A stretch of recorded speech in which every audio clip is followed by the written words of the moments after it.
that we meet together, you will have this folder, and there is a page for the evening. So if you go back through it, you can find the page for the response for the evening. And there is an expectation that you'll write something. You do not need to write to the prompts that are there. It's just hard to write something at 9 o'clock at night when you don't have anything particular to be. So I put prompts in there. If you want to turn the blank page aside and write some other aha moment you had or something you wanted to talk about, it's a way that I can talk to every person on an ongoing basis and hear what you have to say about what we're doing in class and what your concerns are and so forth as well. So you can turn back and see that there, and then the front pocket is all of your handouts. It is important for you to take those with you, because not only is it tonight's handout, but it is the at home next week when you're not here stuff that you need too. And so you want to make sure that the stuff from the front pocket doesn't go back in the envelope. The envelope's going to come to the bag by the door as you leave tonight, the folder. The handouts need to go home with you.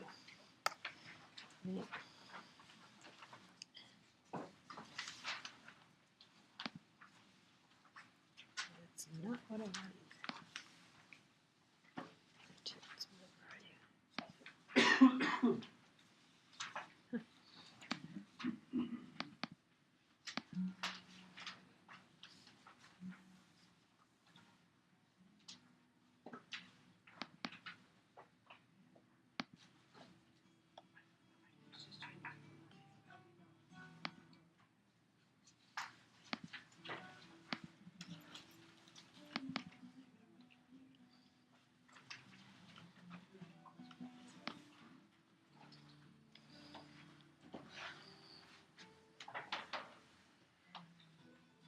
Where you are tonight, when we come in, you can see there's another class ahead of us, and you can just kind of help make these groupings happen each time, and then you can drop your things at that spot.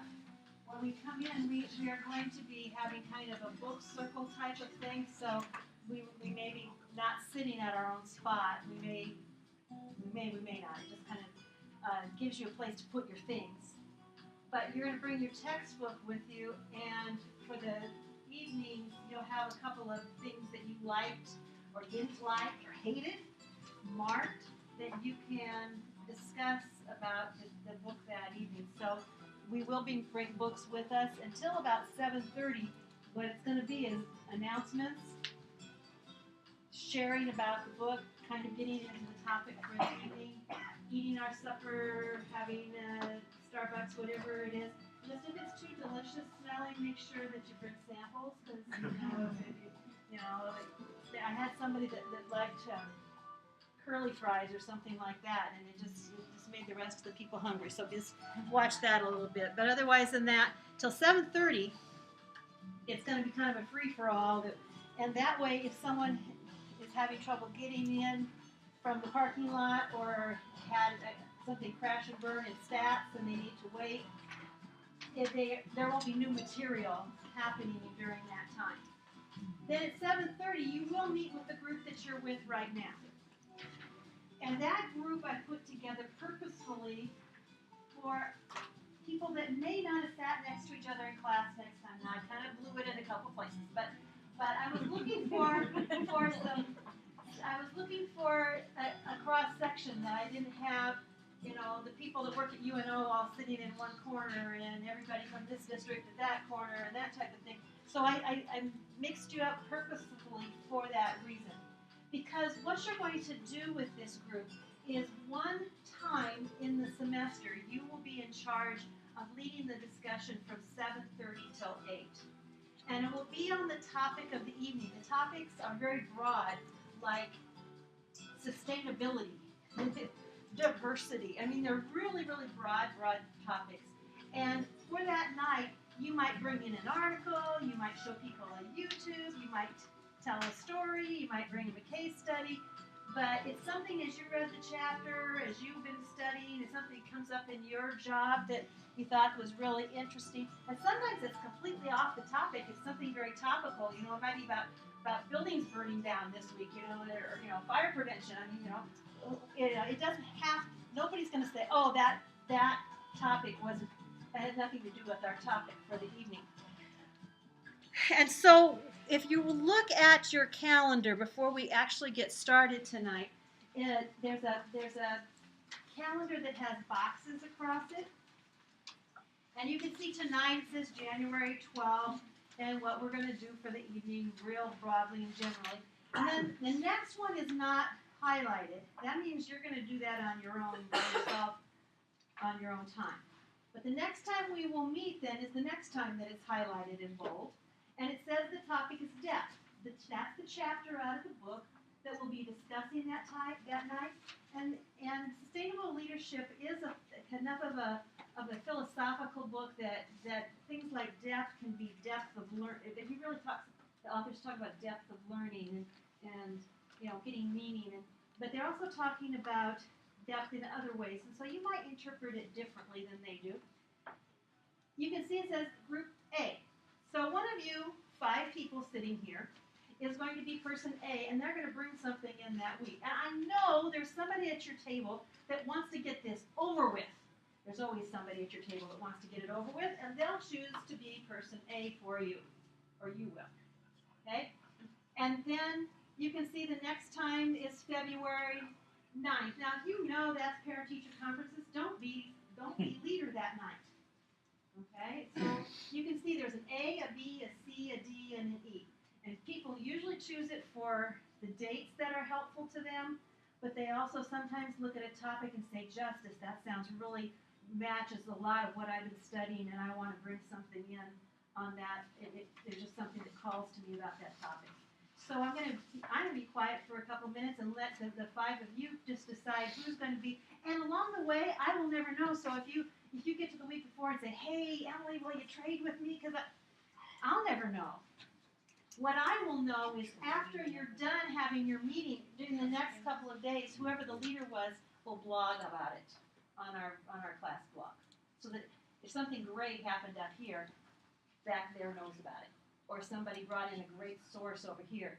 Somebody over here can go look that up as well. So choose A, B, C, D, and E and assign yourselves. If you have to flip a coin, that's okay. I don't understand. Are we meeting with the no? the other group? No. Because I want you to do whatever you want to do. We're just leading with our small group. This is your group. Got it.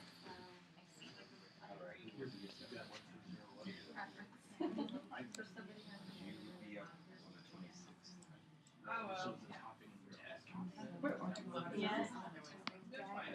No, tech is justice, diversity. Well, actually, it'd just be I cannot do the 9th.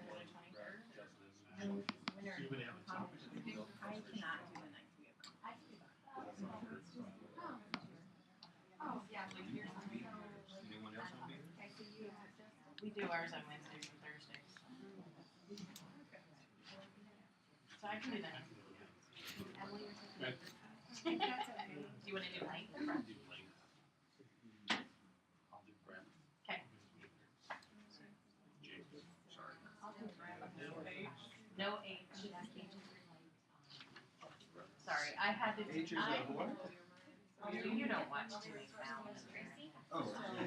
Ew, H is their That's what Jimmy Fallon. That's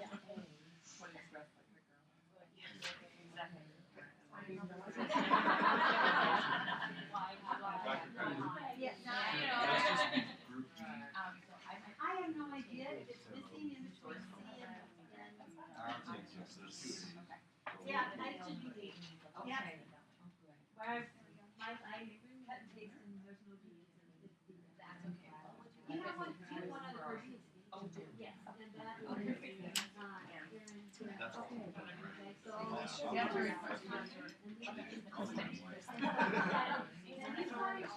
See, I couldn't have done it.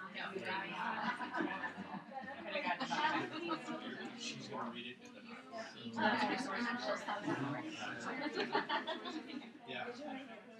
was in the chapter. He's gonna be that. Or something to go with it. No. They said summarize it hard. We're not gonna read together like you read a paragraph, I read a paragraph. Okay. Yeah, there's a reason we had assigned seats. I appreciate that. You're gonna make my marriage last like 5 more months, so I appreciate that. Okay. So tonight's gonna be a little different because that was your group meeting. That's all we're gonna do in groups tonight. However, in the future, sometimes that is the most valuable point of the evening because the book's very broad and general and philosophical, but it's also got enough stuff that you can argue for and against and like and dislike. The authors have enough that you can get a strong reaction to some of the things that they say. And by the way, there is a reason that we're doing the 2006 book, and you found that out when you went to pay for it. Anyway, so the study group idea is that you put some work clothes on this. You know, you show some different angles of what does this mean in our lives here and now. So it doesn't have to be some big fancy that I went down to the library and got this dissertation on this thing. And it can be something that, I mean, I had somebody bring in a Seinfeld clip one time, and it made perfect sense. And after they were done laughing about it, they made that connection and started talking about how that worked in their workplaces. And so you're trying to engender a conversation, not be the sage and show how smart you are. We already know that you're in a doctorate program. So it's something where, and so I've had people do things where they really require the rest of their group members to work along through it, and other times the group participation was pretty much reading something and giving their opinions on what was going on. But there's a lot of latitude within that. Okay, so let's go through some tonight. I want to go through some of the baseline stuff like you do in every class. When I teach my master's people, I tell them, as a teacher, you have to tell them 2 things. You have to tell them who is this person that's teaching this and what does that person expect from me. It's a little different from me because I look around the room and I've had most of you in class more than you want to admit. More than I want. No, I'm proud of it. And so you've heard my stories before. Laugh again. It's okay. I'm going to show some of the same cartoons. At least I'm trying. So I understand that some of the things that I say you may have heard in the last class that someone else has taught as well. The thing is, sometimes you're in a different place and things resonate with you differently where you are in the journey. But who I am in this is I am at the high point of my week right now. I came to this job because I love school leadership, but more than that, I love teaching. And so that's where my heart is. And so if you're emailing me or calling me, if it's Saturday morning, I probably will read it and I'll probably get back to you on Monday. I've made myself do that, try to make that boundary in my life. But go ahead and send the email and make the phone call because this is the high point of my life. This is professionally the most important thing that I do. And so there is you don't have to wait in line behind and say, oh gosh, she's got this committee or that. This is what it is about for me. And I've done this now for 10 years. Before that, I was with the Omaha Public Schools for a number of years. Okay, a great number of years. Some of you were young children. I know. We aren't going to go back how far. But anyway, I was at Springvale Elementary as a 5th and 6th grade teacher for the majority of my career. And as administrator, I was at Western Hills Elementary as I was getting my doctorate here at the same time. One of the most interesting nights of my life was the first time I taught this class because on Friday I had crossed the stage getting my diploma. And came in and started to teach, and I taught people that had been my boss, people that had been parents of students in my classroom, I've taught my 6th graders that are now going through master's and doctorate programs.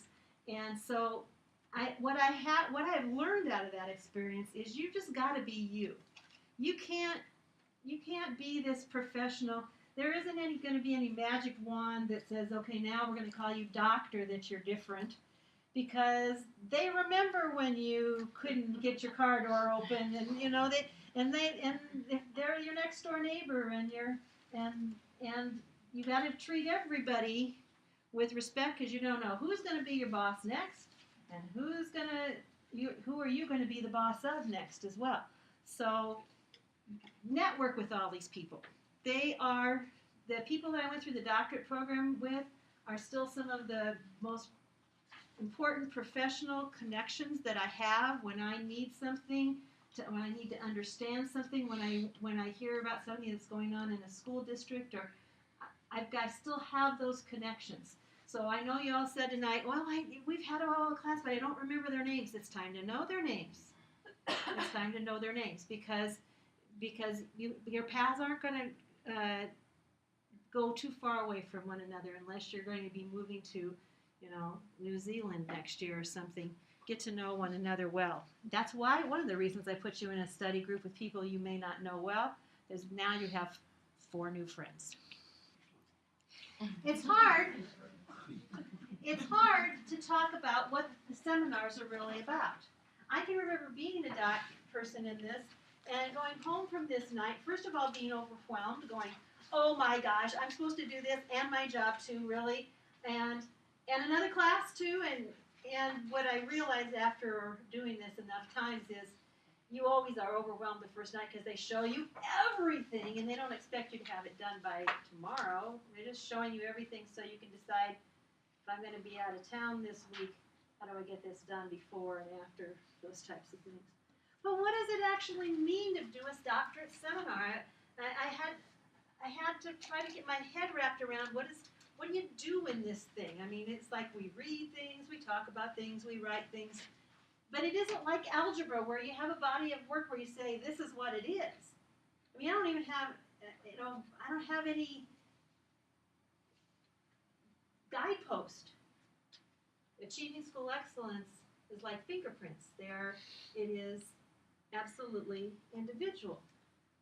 And so in a class like this, you need to have enough freedom that people can express and study and learn about their own place, their own fingerprints. It isn't what my idea of school excellence is.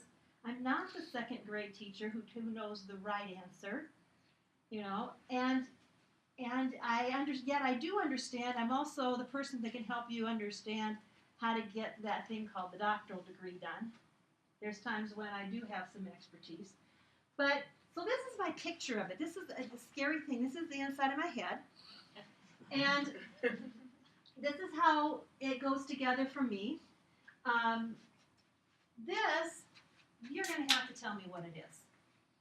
Because to me, achieving school excellence in a program like this is a doctorate in school leadership. So leadership has to be a thread that runs through everything. You say, but I'm a STEM person, I'm an early childhood person, I'm whatever.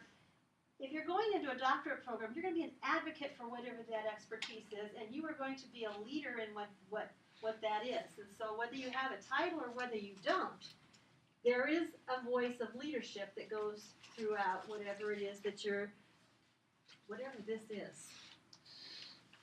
We also are going to be talking, I used to call this issues, and that's not like we're just going after trouble spots. And so I changed it to program, because some of the program things are issues, but some of them are just great things we're trying to make even better. And some of them are things that we don't we're doing, but we want to understand better. And sometimes it's an issue of something that we want to change and make better. And of course, there's across the board throughout the program like this, the importance of research.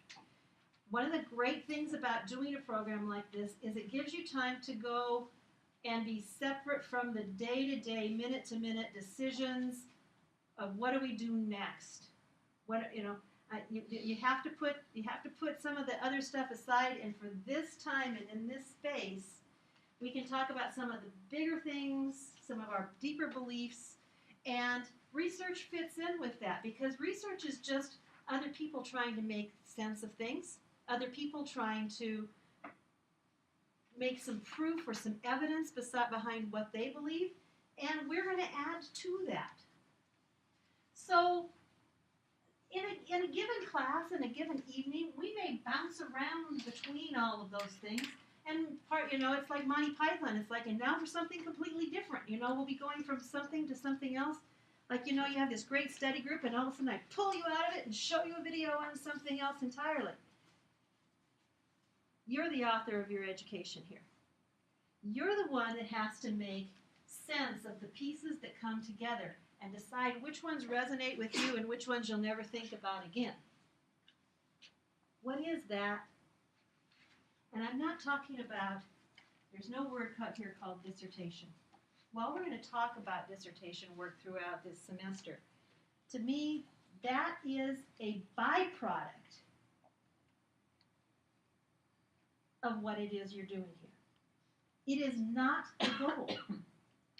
You say, oh yes it is. If I gotta get that thing done, because I gotta get it done, it is a byproduct.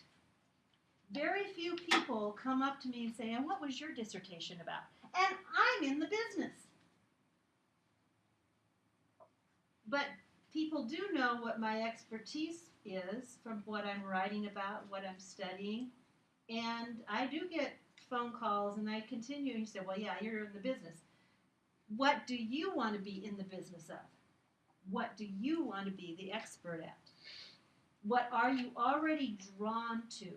What's very interesting from me in 10 years of working with people with their dissertations is very often they're sitting at this place going, it's this mess, I kind of think I don't know, and yet when they decide upon what it is and they look back, they built their whole professional life toward that topic, and it's like, how could I not do this? This is who I am. This is what it's about. That doesn't make it easier to find. You just have to have this ability to live with ambiguity and trust it's coming. We're in the process of developing. And you can't always push the answer of what that expert of what you're going to be, that uniqueness that you're going to find. Sometimes you just have to journey with it. Okay, that was kind of philosophical. So let's talk about the nuts and bolts. I remember that I'm supposed to talk about who am I? Well, I kind of did. You kind of got what makes me tick. But I'm also supposed to talk about what do I expect of you in this class. So you got a course guide in there. I think it's a front and back syllabus-like looking thing. And between that and that calendar that I gave you, you kind of are going to get a picture of what I'm thinking of for this semester's journey together. I've already introduced that we're going to have these evenings of themes. Hargreaves and Fink's work individually is very interesting. Andy Hargreaves has written a lot of things, and I've heard Dean Fink speak on several different occasions. And if I had just read and seen them separately, I would never have thought of them as being in a writing pair. But now that I know them both and I read the book that they write together, I start to see how one of them is more pragmatic than the other. One brings more of the day-by-day education piece to it, and the other one is much more deep, thought-provoking type of writer. So I hope that you enjoy it. It's available in many different sites. It's available in the bookstore, but that's your option of where you're going to get the book from. But you do need to have the book so that you can have that book discussion. There is no test over it, but it is something that I find often comes back in discussions we have later on when we're thinking about some of the big ideas, some of the central thoughts that we go through in a doctoral program. So when you turn to the back and you look at the assignments, I mean, most of this is pretty boilerplate. These are the objectives of the class, and you can read those when you're tired. Don't read it now. We don't want you to get tired. When you look at the assignments on the back, that kind of helps you get a feeling for what it is that you're expected to do. Already introduced the journal. when we have it, this is a hybrid class. You can see that we're not meeting every week, but we're having some communication between you and me every week. And it doesn't have to be on the week. You can decide. Somebody can stay up tonight and do next week's too. I would not recommend it, but somebody could. It's already up and it's already on. At the end of the online class, there is also one little response that you make to me, a sentence or something at the end of that stands as your journal piece for that week.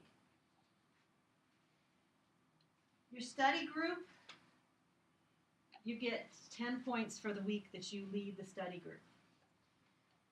We're going to talk about these other two as we get to them farther along, but yes, you are going to be continuing. If you were in culture and context last semester, doing an annotated bibliography was a large piece of what you're doing. It's shrinking somewhat, not in importance, but in scrutiny, how closely it's going to be scrutinized. It's just more of an expectation at this point. Keep adding references, keep reading, keep growing that body of stuff so that when you need that expertise, you don't have to go out and find it. It's already in your back pocket. The new piece, the part that is going to be scrutinized, is the literature review. And that probably is the strength that I can bring to you as an expert. And that is, writing a dissertation is a very stylized type of writing. It's different than anything you write before or after. In some ways that's nice because it's got this pattern to it, and so you look at other people's and you go, oh, I can do that too, and you follow the pattern. And in some ways it feels like a straitjacket. I want to tell people what I really think about this topic. I love it. I know a lot about it, and you're making me write limitations and definitions, and I want to write what it means and what we should do. So being able to put out what you believe, what you know, what you want others to know in this review of literature, of what other people are saying, is a skill that I'm hoping by the end of this class that you feel very comfortable with, or at least much more comfortable than you may be feeling about right now. I'll talk about that in great length on some of those nights when you're home watching me online. I do have BlackBoard up and open, and it is my message. Where'd you go? And, well, I will open it up the normal. Oh, here it comes. It is my primary way of communicating with you. If you are not already, let me get in just a second. I can't type and talk at the same time. I never could. If you are not already if you didn't get an email from me for this class, then I'm going to guess that you have your UNO email in there and you don't look at it. If you want to make so that when I put an announcement in that it texts you, you're going to come on your home page over to personal information, and in there you're going to edit your personal information and send it to your email account. So if it went to your school email account and the next time you want it to go to your home one, switch it there, and it will be switched for all of your classes. You can do that once for all your classes, but please have that correct, because there's another thing that's over here that isn't in this class that we're starting to put just for all of you. On the right-hand side, over here where it says EDD, you should have that symbol. If you do not have that organization, let us know. Somehow your entry slips through the cracks. But in that organization, like before Christmas, I sent an email to all of you and said it's time to register, you need a dissertation hour, and so forth. And so I'm not going to overdo that, but I'll tell you what, those people that needed that dissertation hour called me the next day, and I don't think I would have missed some of them otherwise. So in this organization, it's another Blackboard, just like the other Blackboards, except it's got some extra things. For example, it has the handbook. That's the doctoral handbook. So you want to find out about the policies, there it is. It has twice a year we put a newsletter in there. All of the forms that you need, like how to all the links, like the links. There's links to the library, to graduate studies, financial aid, praxis testing, UNO help desks. These are places that doctoral candidates often need, and so this is populated now, and in the next 2 semesters it's going to become much more populated with stuff that's there and helpful to you. So once again, that is on your home page. It's not in this class. It's a separate organization. The class should show up in the center here, and the class should be opened, and I'd make that open up on my announcements. So that's the announcement that I sent to everybody. So when it shows up there, it also shows up. So if you aren't getting my messages, that's another place that you can look on. That's the landing page. When you look down the left-hand side, you're going to see a little bit more because this is my instructor site. So you'll see a few more buttons than you see on yours.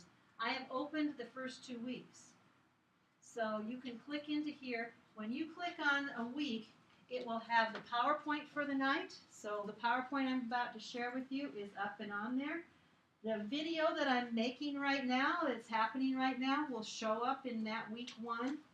And all the assignment that you need for that week when you're not here with me is here in week 2. And you can tell it's one that you need to do online because it's got a little H for hybrid. I put an O, but all of a sudden it looked like 20.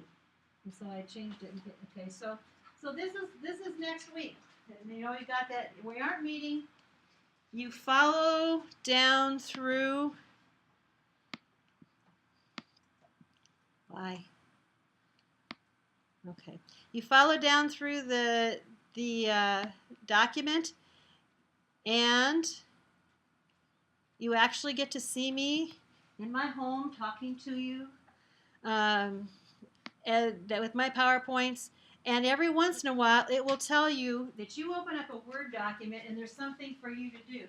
This is why you need your handout. It says in your handout, find this, find a statement that needs, and so you're going to follow right down through this. Some of this is you're doing it on your own because some of it's below your interest level, Like this part is about how to find resources in the UNO library. If you're on top of that, you can buzz through that thing. There's no reason for you to spend 45 minutes doing the parts of this. You need to slow down and do the parts you do need to know more about. So you go all the way through, you do all the parts, and then down here on Blackboard assignment, this is where you turn it into me. I hope yours works faster than mine. There's the points, there's when it's due. You can actually write it there, but generally people write it on their computer and then they upload it. They turn it into me.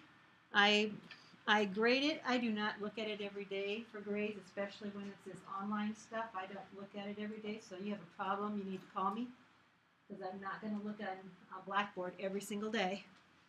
And that's how the assignment comes into me. Now you'll notice that those online assignments are never due the next day. They are due after the next time we meet. So if you're having major technological issues with that type of thing, you can wait clear till we meet the following time.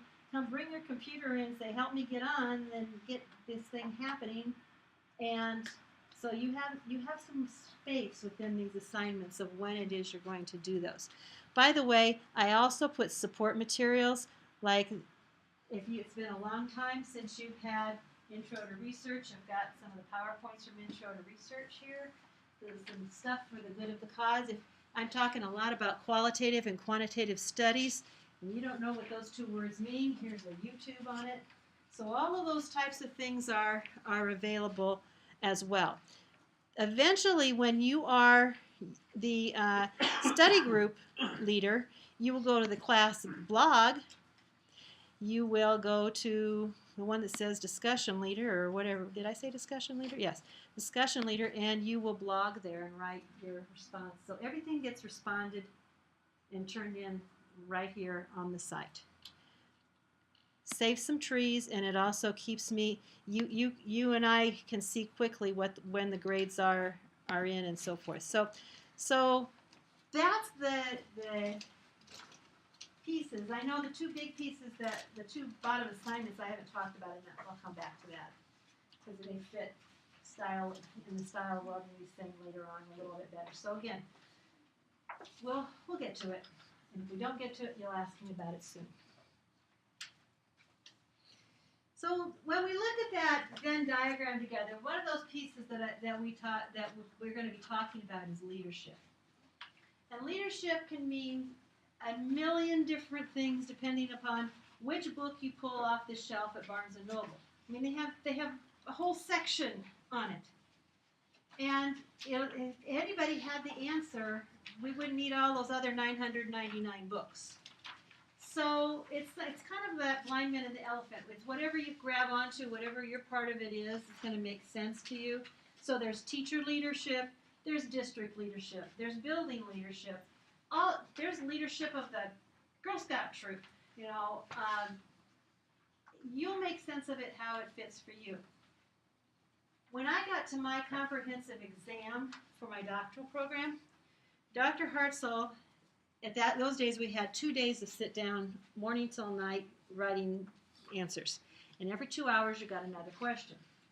And Dr. Hartzell's question for this class, I had to write on the question, how do you explain what it is like to be a school leader in a time of change without using any educational jargon? Now, that's the whole question. 2 hours, go. And I said, leadership is herding cats. And I made some good ties to research in that, and they had nothing to do with felines, but it had to do the difference between it's not herding cattle that one follows the other, and it's not, so I took my analogy and went with it. And I was really proud of it. And then I found out that it made a really good Super Bowl commercial. He's the first cat herder in our family. Herding cats. Don't let anybody tell you it's easy. Anybody can herd cattle. Holding together 10,000 half wild short hairs, well, that's another thing altogether. Being a cat herder is probably about the toughest thing I think I've ever done. I got this one this morning, right here. And if you look at his face, it's just ripped to shreds, You see the movies, you hear the stories, I'm living a dream. Not everyone can do what we do. I wouldn't do nothing else. It ain't an easy job, but when you bring a herd into town and you ain't lost a one of them, you ain't feeling like it in the world.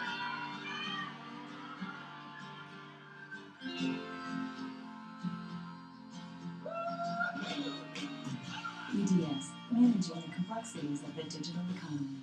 I showed you that for a purpose. I'm not going to tell you what the purpose is right now, but I showed it to you for a purpose. I show it to my very first night in my intro to leadership class to talk about leaders, because I'm trying to get teachers to think like administrators, to think about it's not a we and a they, that we all are leaders.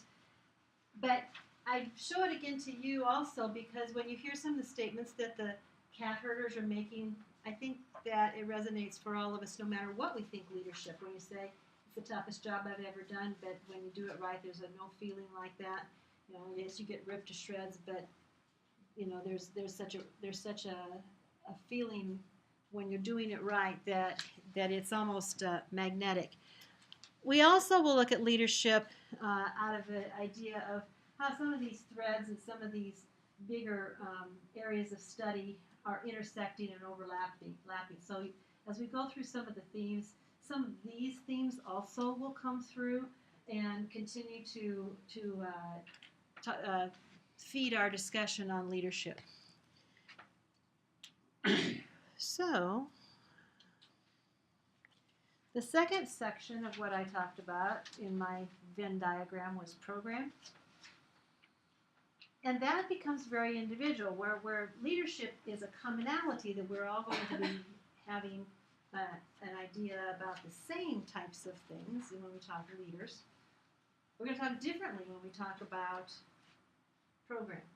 Because each one of us comes through that, the same people that you had in class last semester that we're talking about early childhood are going to talk about early childhood again this semester. They're going to talk about early childhood. And guess what? One of these days, that's what their expertise is going to be. That's what their dissertation is going to be. And that's the career path that they're going to follow. But when you're still trying to figure out what that is, you have a lot of conversations about, and they usually start with, what are you going to write about? Well, I think I got 3 things that I really love, but I don't know which one do you think I'm going to have the best data for? And those kinds of things start to be the conversations. And when I have those conversations, and when you have them with one another, I'm going to suggest that you listen to yourself and listen to each other for the question behind the question. This is a book, by the way.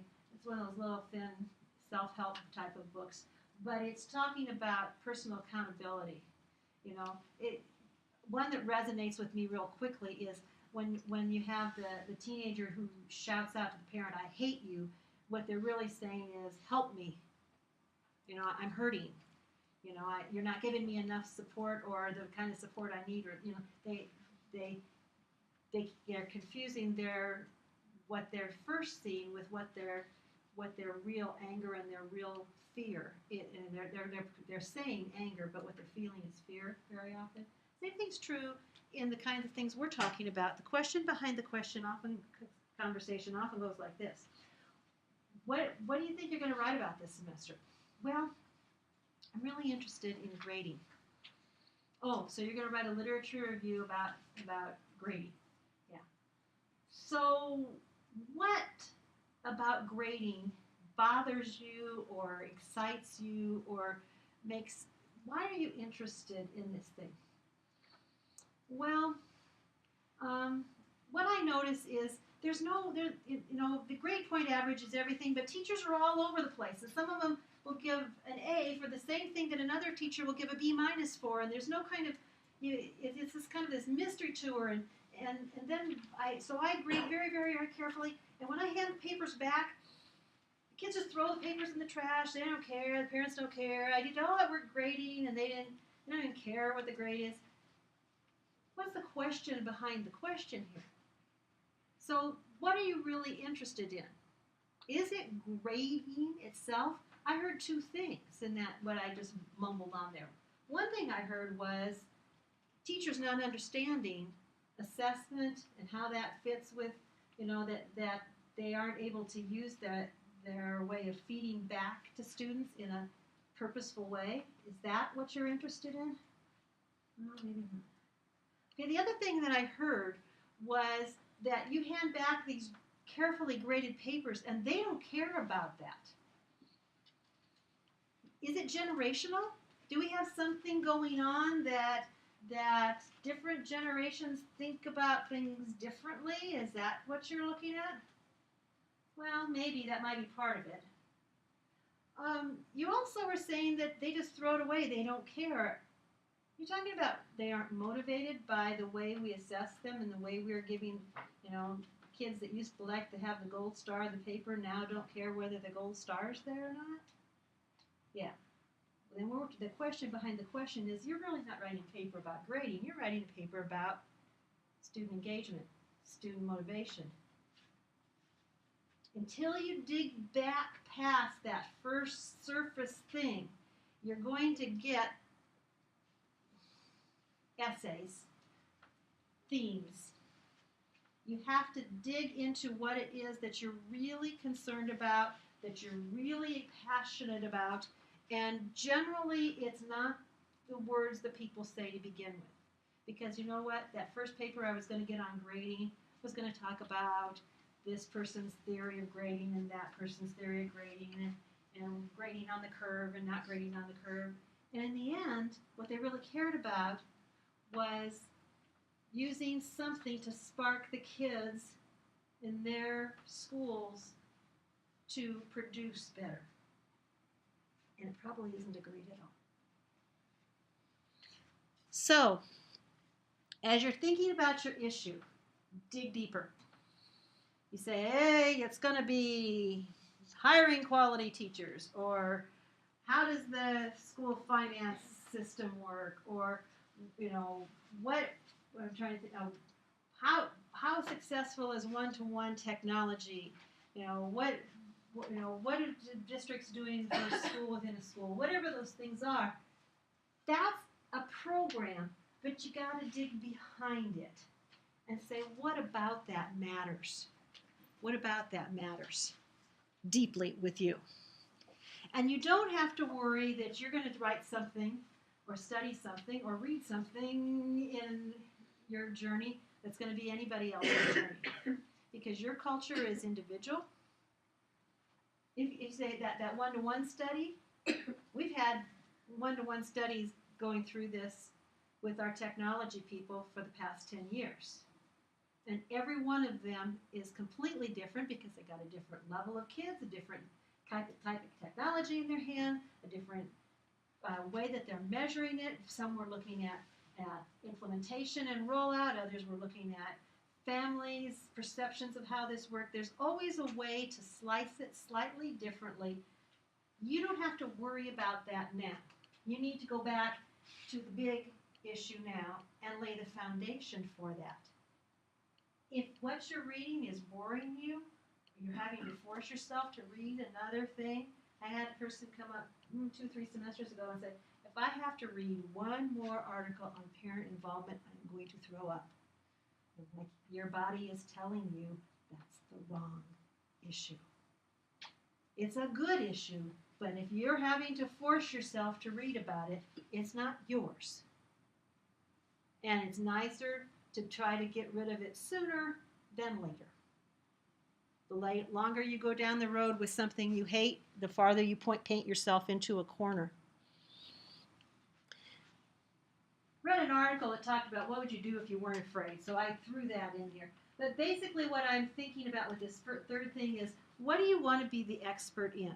What do you want to understand how it works from the inside out, from the outside in, from the causes, the roots, the historical background of it, to where it's going to go in the future. If I sent you to the library right now and said, come back with 5 things, don't think about what you did last semester or what you think is going to get you a good grade or whatever those things, but I've said, you go to the library, come back, and you're going to read 5 things tonight. Okay, if it turns out to be 5 murder mysteries, that's probably not a good sign. But otherwise, what is it? What are you drawn to? And dig deeper.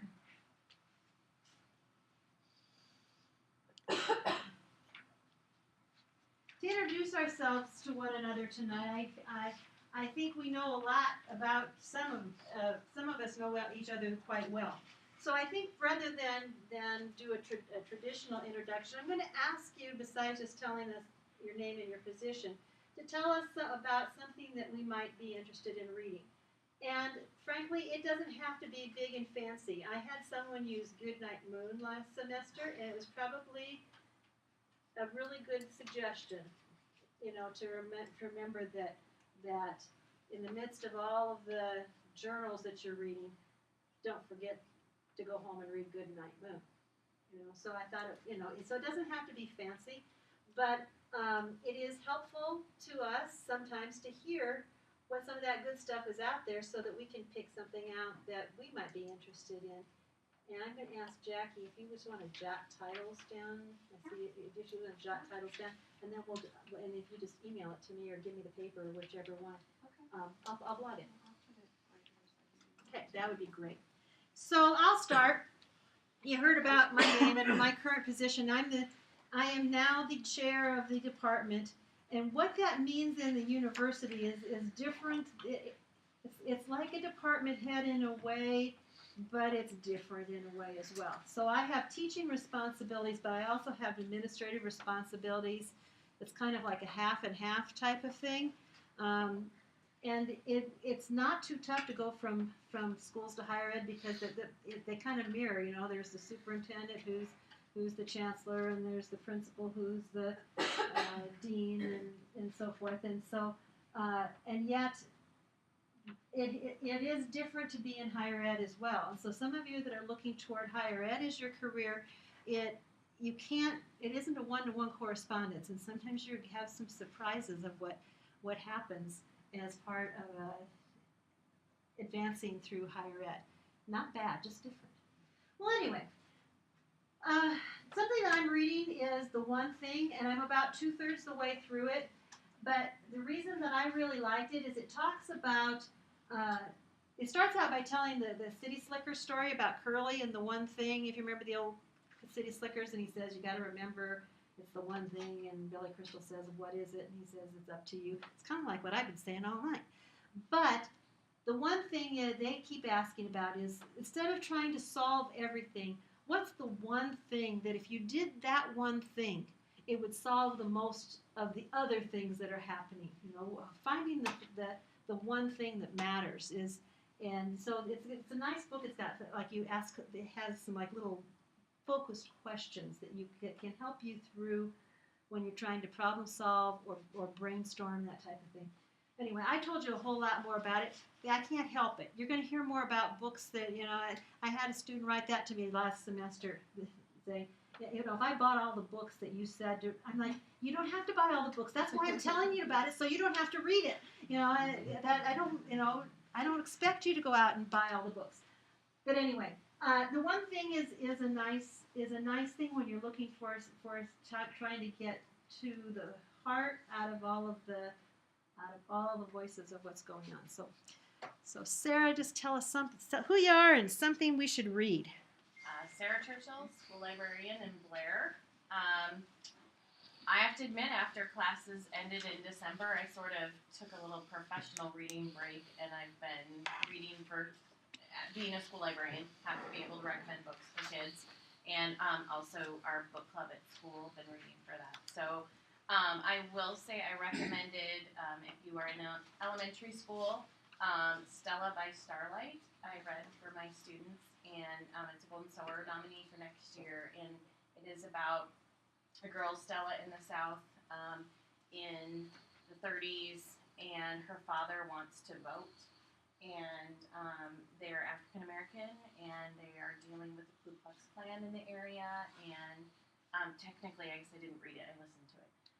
But I listened to it in the car with my son, and it just opened up, you know, it's kind of a far and away from his life, and so it opened up really great conversation for us, and so it was a really great way. He didn't have much of a concept of like the Klan or anything, and so it was just a good introduction to it for him without being too overwhelming, and yet to have conversations, and he's heard political conversations occurring that we've been able to reference things back to the book. Shouldn't have asked the librarian first, because you Sorry. set the bar so high. If you just want to say Good Night Moon because it's a good book, Sorry. that's okay too. But if you Stella love by books, Starlight. that's fine. I'm not putting you down with it, but don't let everybody else think you have to do that. Okay, Derek. Well, I'll bring the bar back. Derek Nero, I'm an engineering education instructor here at UNO College of Education. Popular science and popular mechanics, because I'm always just trying to find the smallest little kernel for teachers to say, oh, have you read this? Something very, very simple that you could do in your class, but have your students expand on it. Popular mechanics, like half the magazine is always about DIY, do-it-yourself projects and things of that nature. But popular science does a really good job of talking about things that are on the cutting edge, about to get started, whether you're talking about building gardens on the side of a building in the middle of New York City, and things of that nature. And of course, schools can do something like that at their school, where it's a skyscraper in New York, but your school in Miller. So I always just kind of go through those and just kind of keep a mental note of ideas that I come across, so I can share that with teachers when they start saying, well, we can't do that. And it's like, well, look at this idea and take it from there. Thank you. Hi, I'm Christina Boyd. I teach 8th grade English and math at Keeper Middle School in Millard. I am currently reading Raising Resilient Children. Dr. Williams actually recommended it to me impressed her when I was talking to her about a couple of the students that I have that are more of a workout. So, and then I'm kind of taking it to heart with my own child as well. Megan. Hi, Megan Myers. I am the administrative coordinator at Elkhorn South High School. So I'm in a book club, and we get to choose, like, whoever hosts the book club gets to choose the next book. Well, the book that the last girl chose was something about the history of child abuse and cannibalism in Nebraska, and I did not want to read about that, so I read The Martian instead, and I would recommend that one. The other one was a little much. Yeah. The Martian is an interesting book. Yeah. The Martian was, I liked it. It's a good book. A lot of the science is off, but it's much Yes. Don't read it with a physicist's Yeah, eyes. I'm not a physicist, yeah. But Frank Harwood is superintendent for Bellevue Public Schools, and has just started reading, and the Miller people know it's the ACT book that all the Miller people have to read. But actually the one I'd recommend is Ed Leadership for ASCD. I enjoy the way he takes a particular topic and does that whole month so you can feel like you actually know something about it versus so many other journals that the topics change so much you don't feel like you've gotten very much depth. So that's the thing I read regularly. Tracy. Tracy Redding. I'm a GA here at UNO. I work with Dr. Anjanette on the SPARKS program, which is bringing computer science into the middle school classroom. And so I do a lot of I don't have any free reading, so this was going to be kind of academic, but analyzing social media networks using Notated. That's what I'm currently reading. Do you recommend that? Not unless you really want to learn about social network analysis. Mm-hmm. Yes. We need somebody doing that in our schools, don't we? Jackie, using what? What are we using here? Notated. It's a Notes. like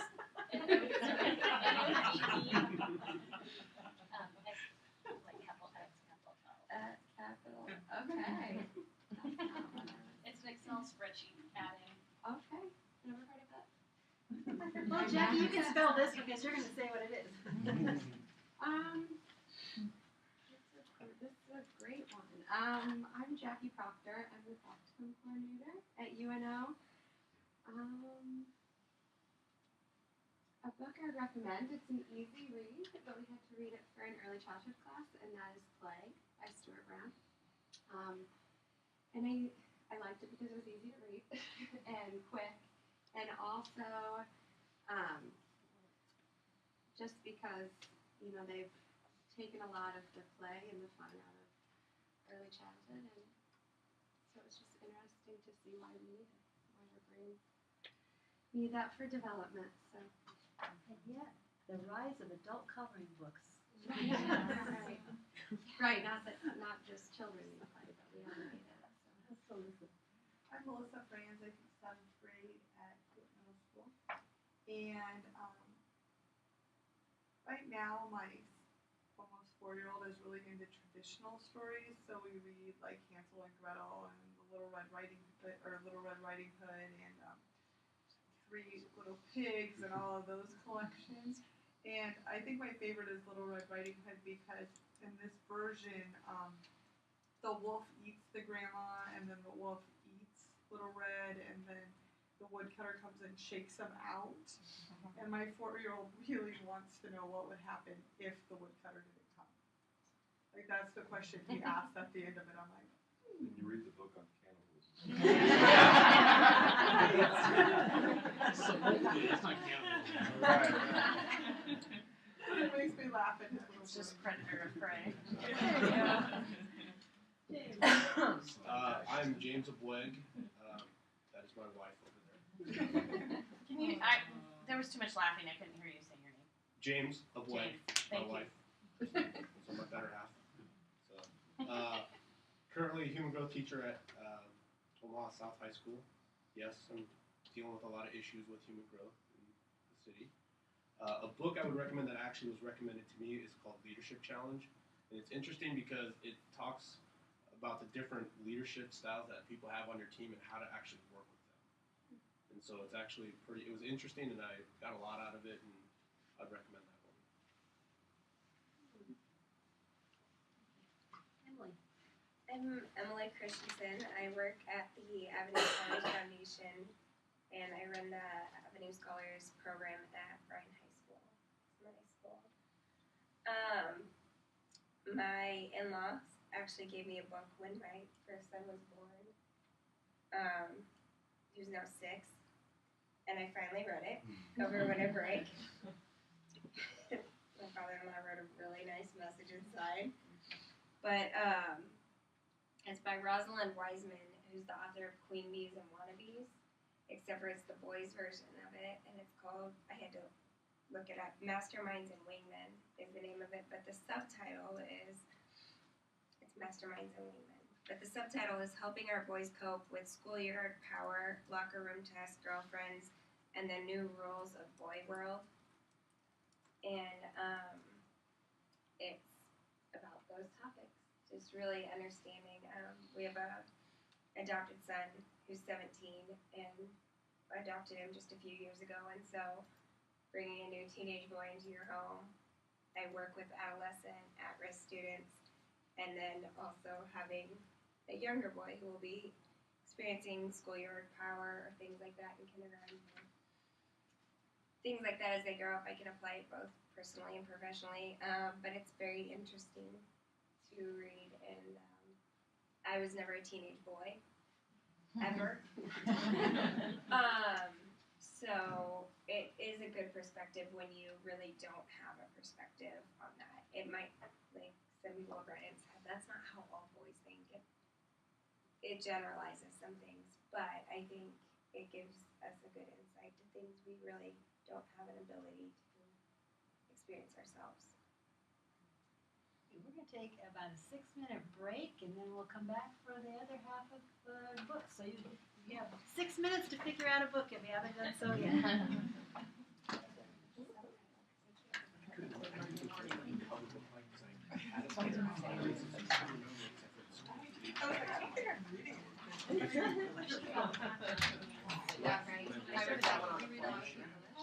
Yeah. Actually, I always think we have a long list. There's so many. Yeah. Oh, that. Oh, I was talking about my data. Oh. Was that resilient? That's pretty good. She gave it to you, so you said her sure. Yeah.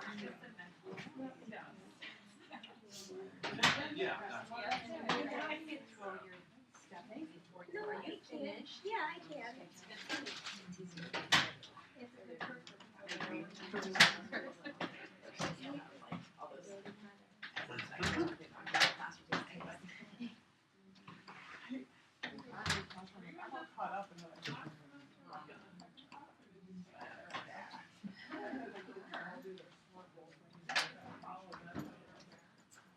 All my kids are smart to finish the yearbook on time.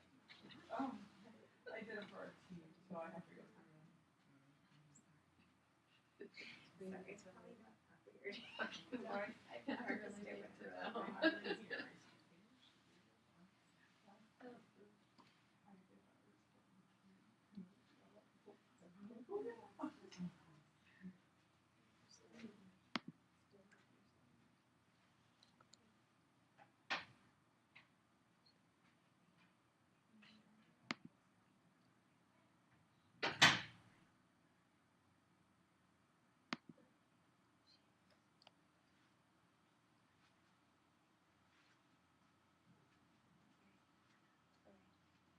not want to ask, but I don't know.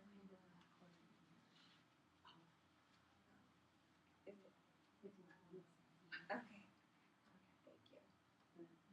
I couldn't hear what you were saying. I could hear Coach voice. Yes, I was asking you a personal question that I didn't want to ask about. Thank you.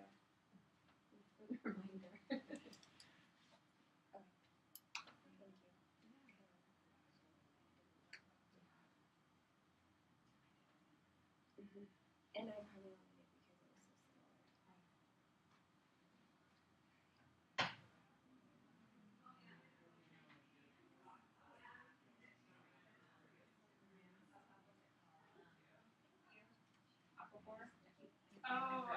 actually stuff. I like it.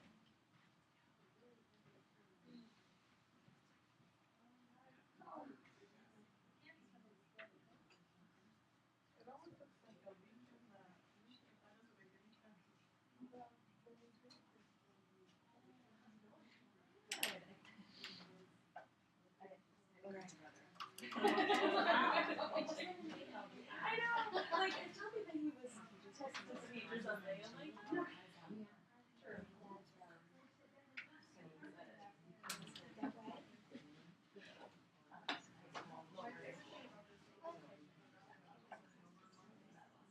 Over the brain. Well, for the part. Oh, yeah. So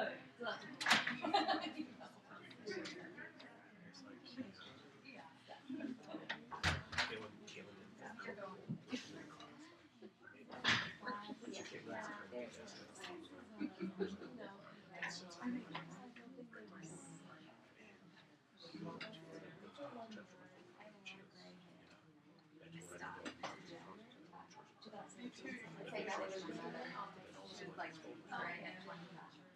So primary Henry is probably very simple-minded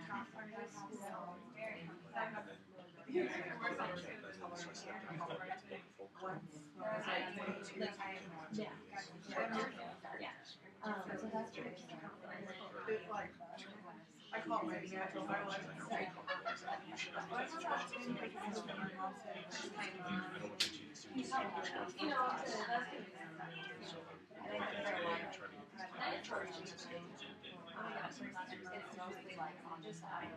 For a long time.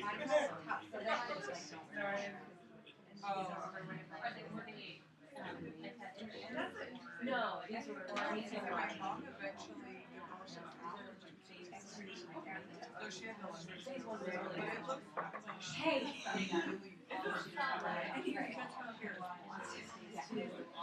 Hey, yes, and then you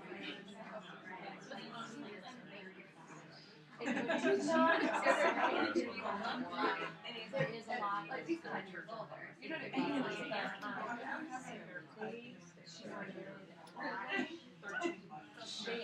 would make more sense for me as a position that the locker. You know, just.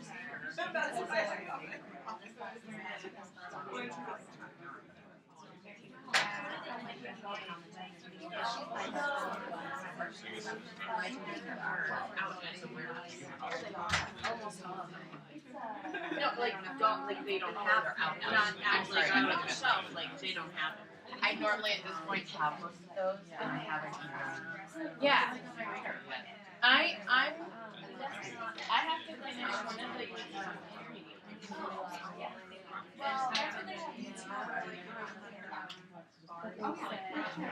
I think there's homework that I did that I felt like I did that when I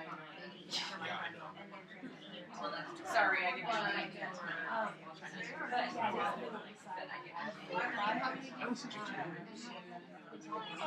Yeah.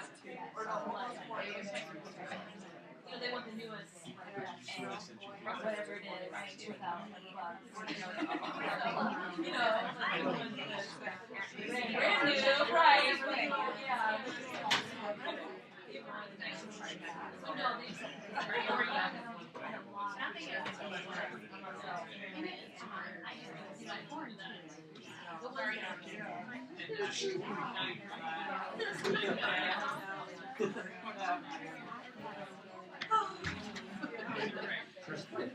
Yeah. So no,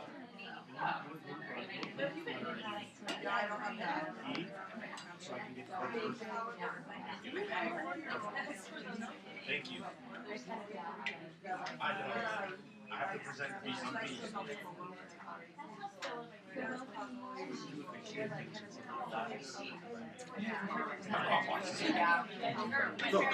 Like 2 miles from my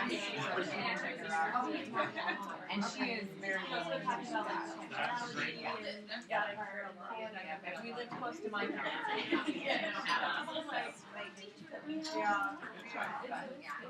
Well, her parents were here for a week in Hawaii. She stayed there for 3 years. I didn't realize she was in Hawaii. We did spend for a little bit, and a 3-year-old's right apparently. He was at home without her, and so it was really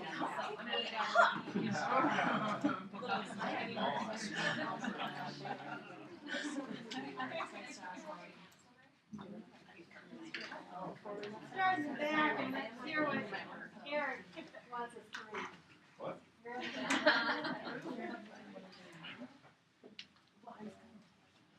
Eric Nelson, principal at Fontenelle Elementary in OPS. One of the best books I ever read was called The Power of Positive Deviance. You've read it?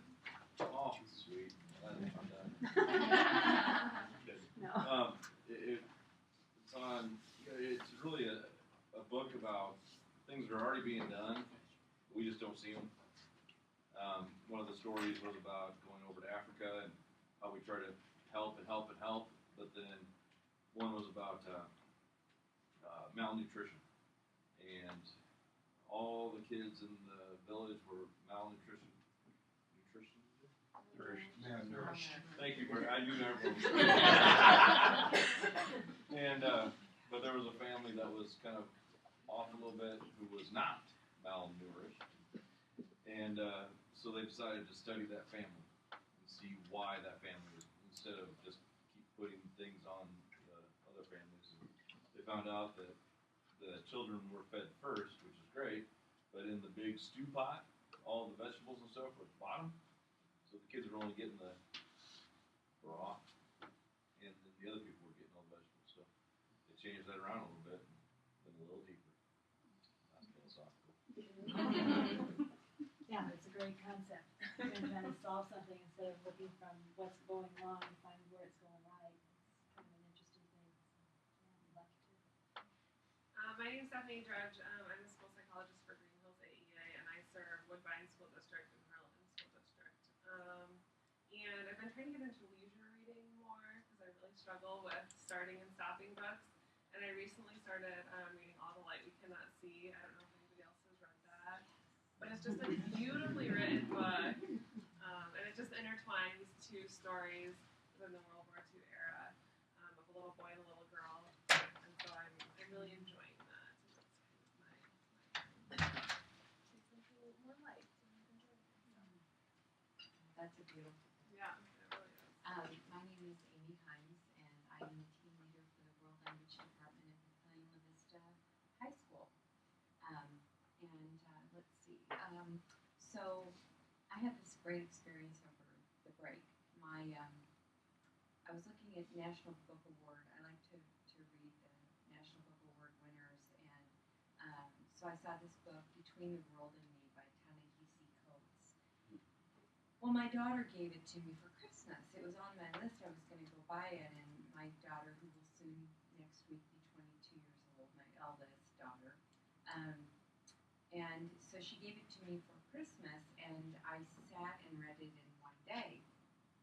And parts I was laughing, parts I was crying.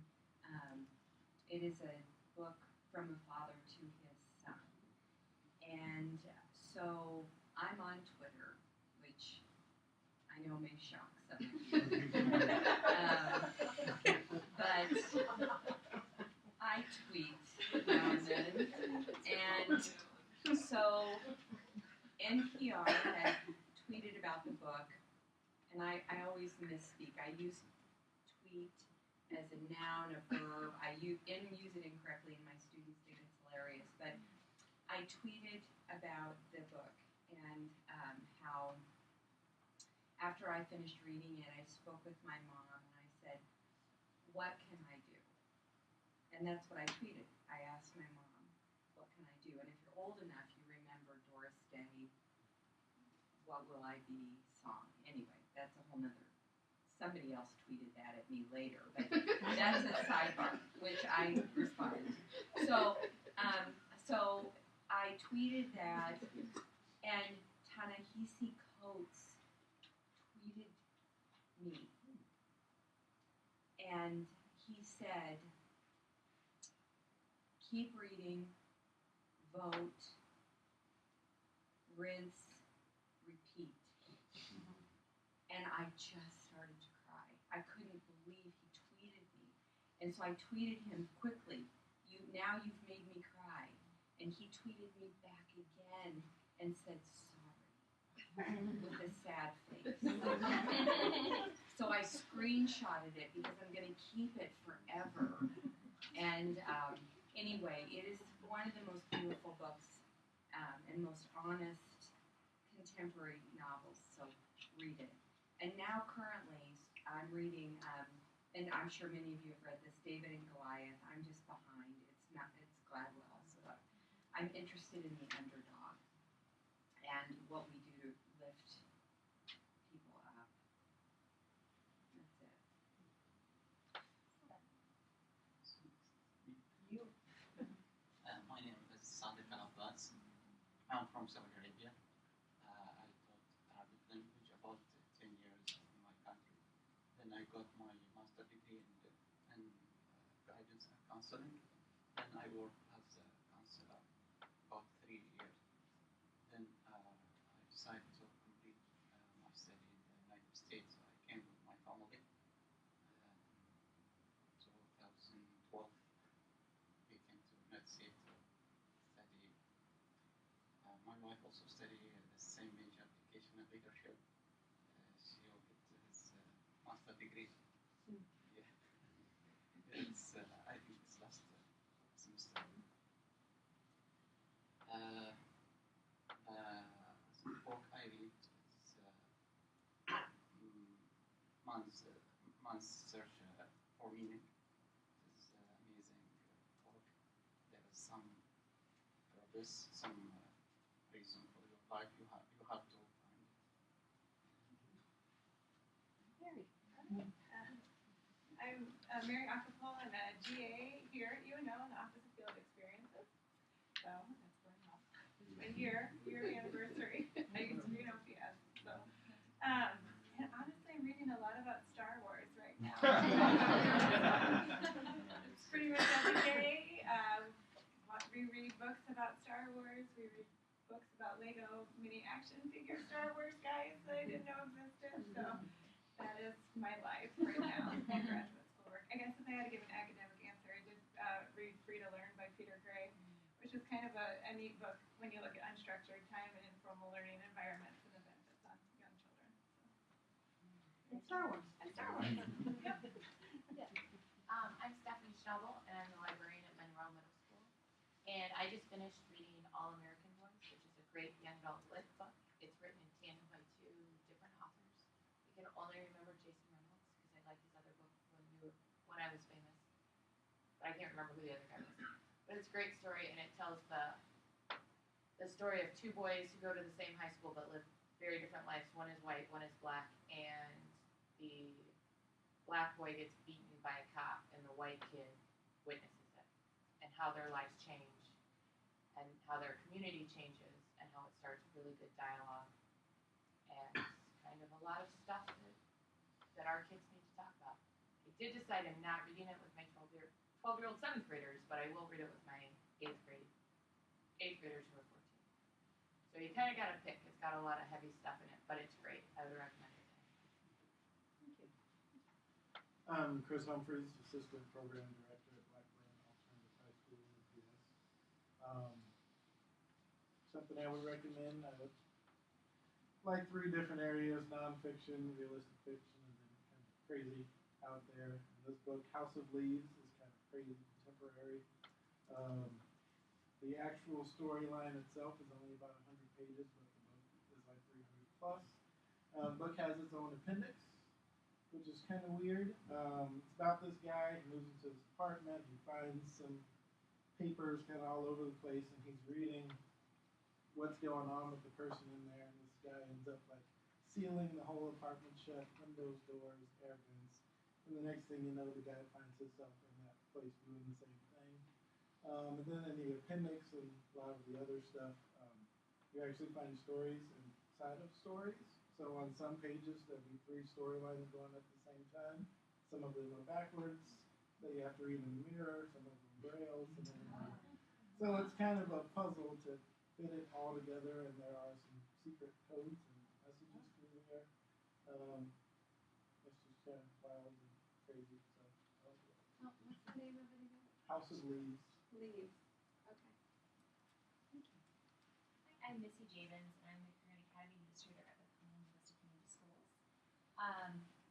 We, as an administrative team, read Principal Leadership, which was a great book to really look at, kind of reflect on some different things and looking at change. What I'm starting to read now is Start with the Why, and it was recommended to me to talk about when you're looking at change. We are in the process of going through a high school visioning piece. We're in 7 years.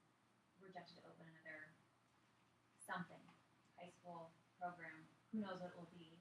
But we're moving a lot of different ways, and with the academies with problem-based learning, moving that way too, and getting people to think a little bit differently about how they're teaching their students.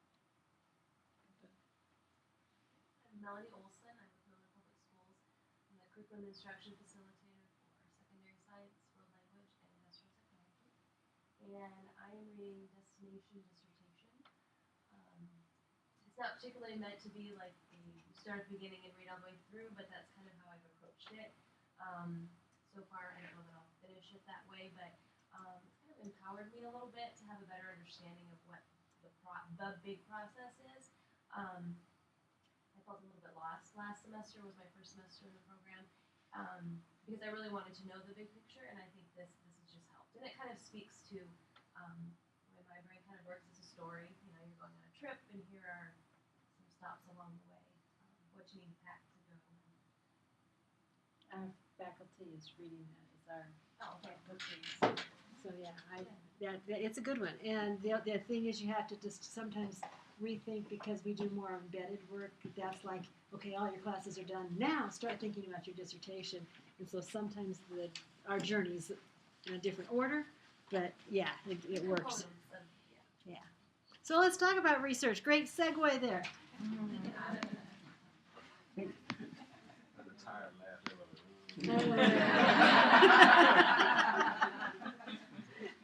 Yeah, you stayed in the room. That's all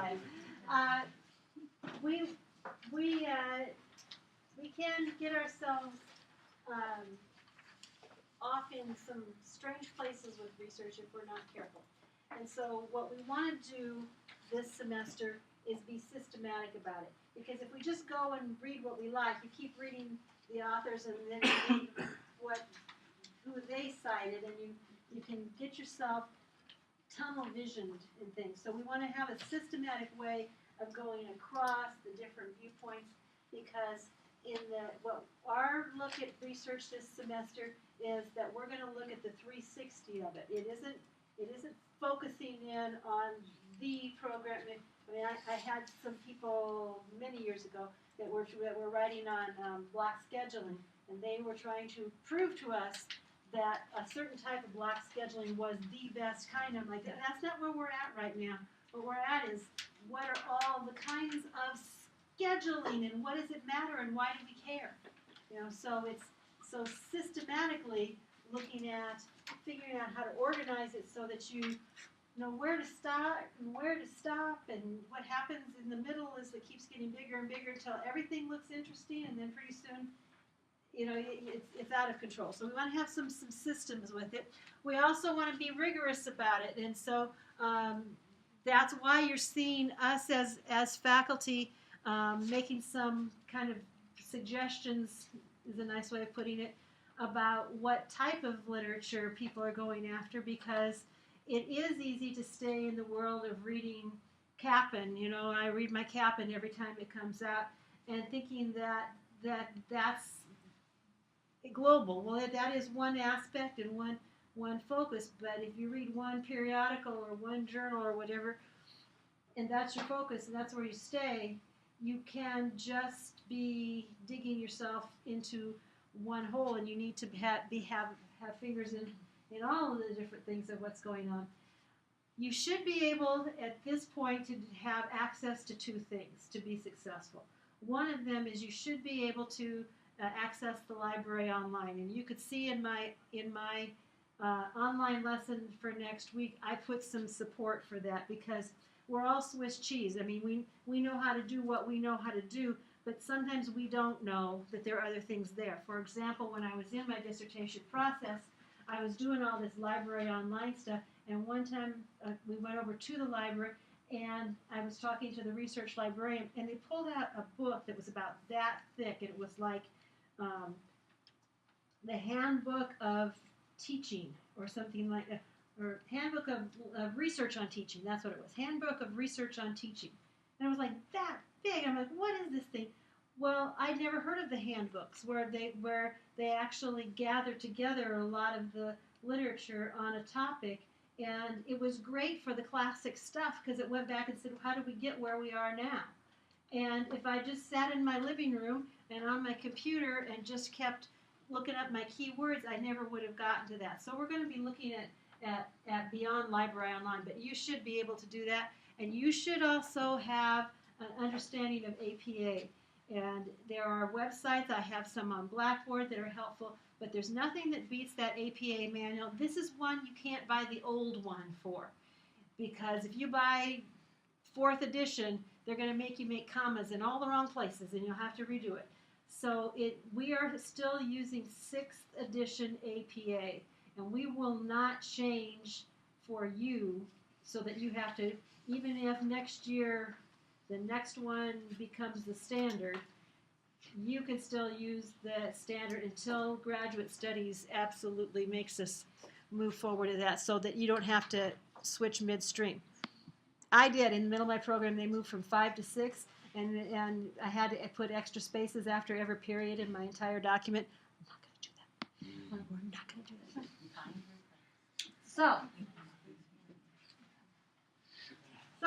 since you all aren't reading Destination Dissertation, I'm gonna fill a hole of Swiss cheese. That you probably know this all really well, but it's kind of hard to go home and explain this to other people about where you are and what you're doing. And sometimes we just think everybody understands the jargon. We say, "Oh, how's your chapter 4?" And like everybody knows what chapter 4 is, that kind of thing. So I'm going to do a little work with you here on research, because there's 2 times that you're going to be working with it. One is, and the most important for this semester, is as a consumer. You're going to be out there looking at what other people have written, and so if you can see the pattern in it, it's just like sewing something or building something. If you have the blueprint, it makes all the difference in the world of being able to understand it and move through it in a quick manner.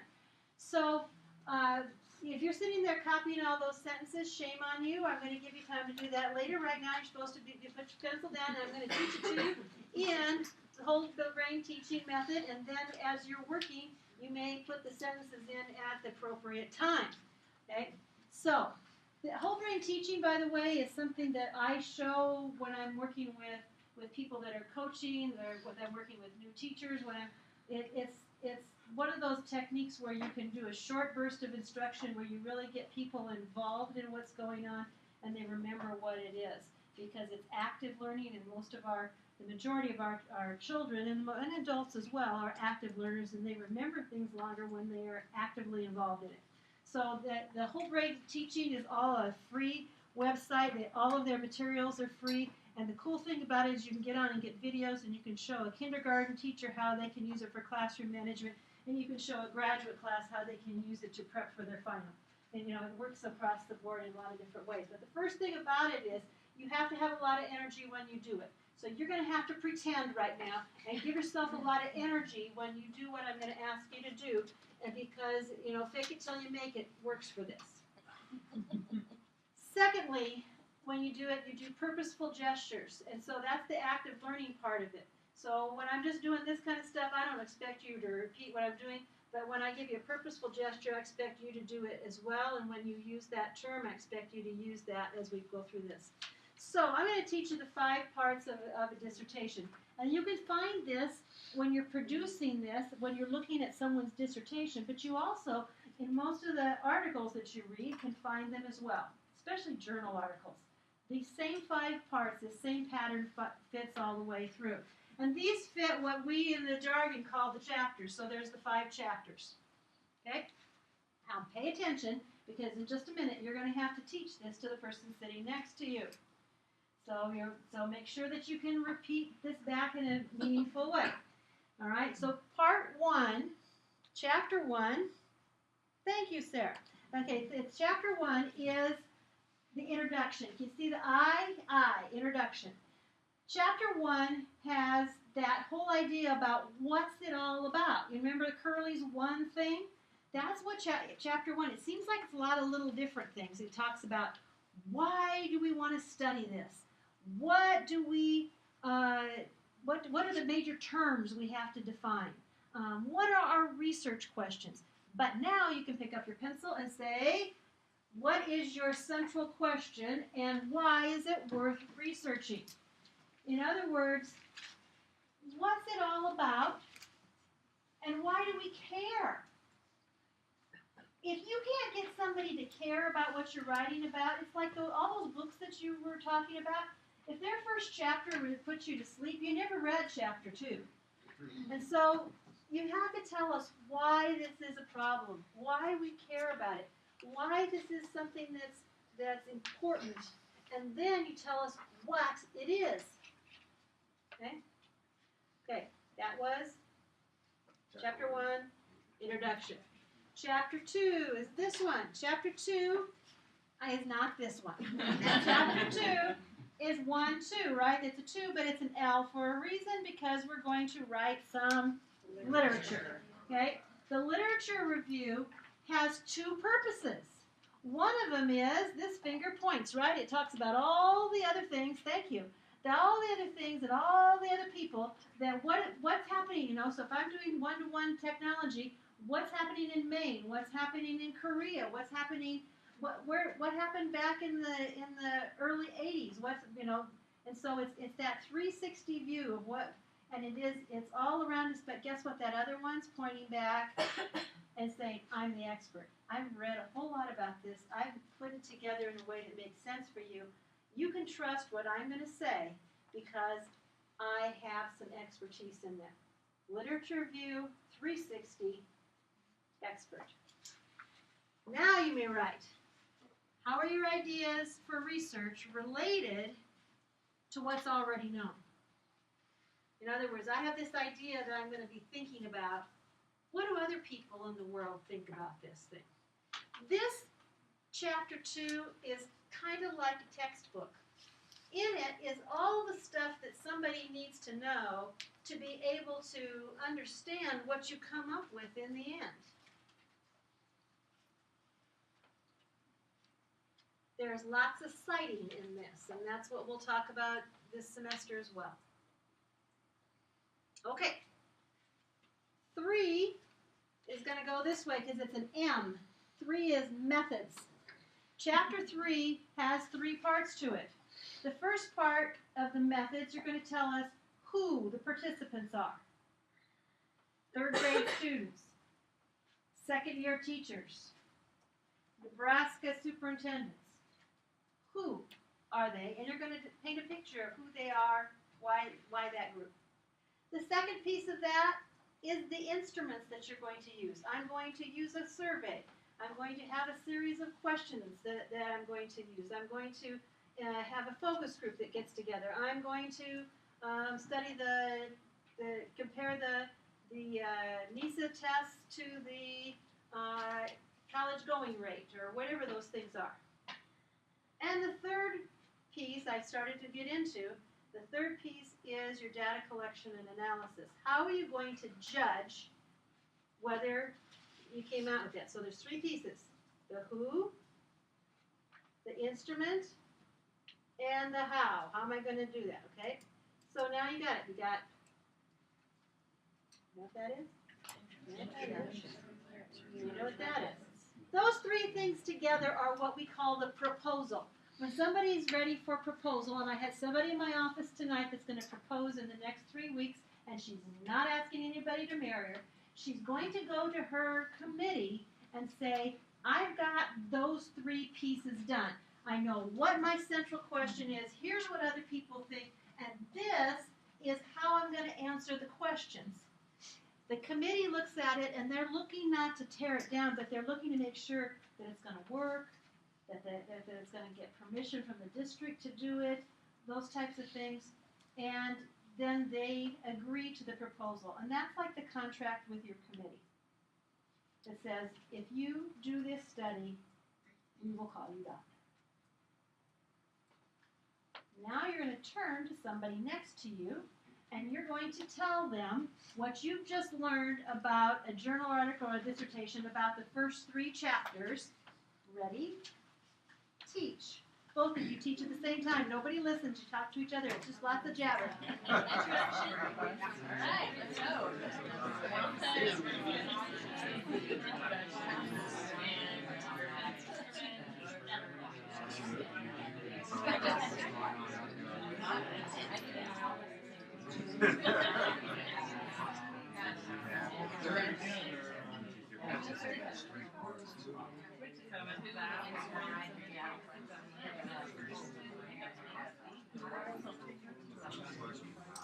So, now I know when to stop this. I don't want to take it too long. I can tell, how can I tell standing here when it's time to stop? Everybody's going like this, and I'm like, okay, there it is. This part, that means, and I can see across the room where's going on and what's happening. So I've done this in a room with 300 people, and I still can see where there's misconceptions, what's going on, the pace of what's going on with things. And I know it works because the first time I did it, I thought, oh, this works really well with 8th graders, but I'm going to ask administrators to do this. They are going to want to do it.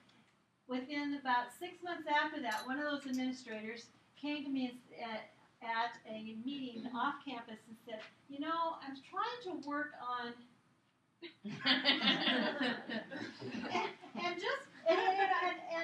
and went ahead and talked, never realized that he had done that with that, but I'm like, oh, okay, I guess it isn't too childish for a superintendent to do. And so I pointed it out to you as a technique because people remember, so you don't do this all day long, but I'm doing this for this section because when somebody says chapter 2 next time, you know some things about it, and you know why you do it, you know what it is, and you know where it fits in the process. So let's talk about after you propose. Let's write our other 2 questions down here. Chapter 4 asks, what did you find out? So after you've proposed, these are what I'm going to do. You go out and do the work, and then you put down and say, what is it that I did? And chapter 5 then, you're going to say, oh, how does this fit back in the bigger picture? Okay, I found this out. How does that fit back with all the stuff that I've learned so far? So here's the short-term way of doing it. Chapter 4 is this. Looks like a graph, doesn't it? It's my findings. And by the way, if you're doing qualitative, you're writing a whole bunch of quotes. And you're writing, so yours goes this way. But quantitative, where you're doing stuff with numbers, you're lots of tables, lots of graphs, that kind of thing. And so that's what it is. And it's usually very short and very clean in a quantitative because you're tabling all this stuff. In a qualitative, where people are telling you their stories, you're writing out their stories and you're writing out their ideas, and it becomes very long because your data isn't something that you can do in stats. In chapter 5, I take and go like this. It's so what? You did all this work, so what? It's finally the time when you can take the straitjacket off and say, what does it mean? What does this all mean? And so you're going to talk about how does this fit with the theory you originally had? Does it work back with that theory? How does this match with the literature that you've been talking about? What other literature helps support what it is that you found out? And by the way, there's no study in the world that you could possibly do that doesn't find out something. Even if you find out that your invention doesn't work, that's an answer.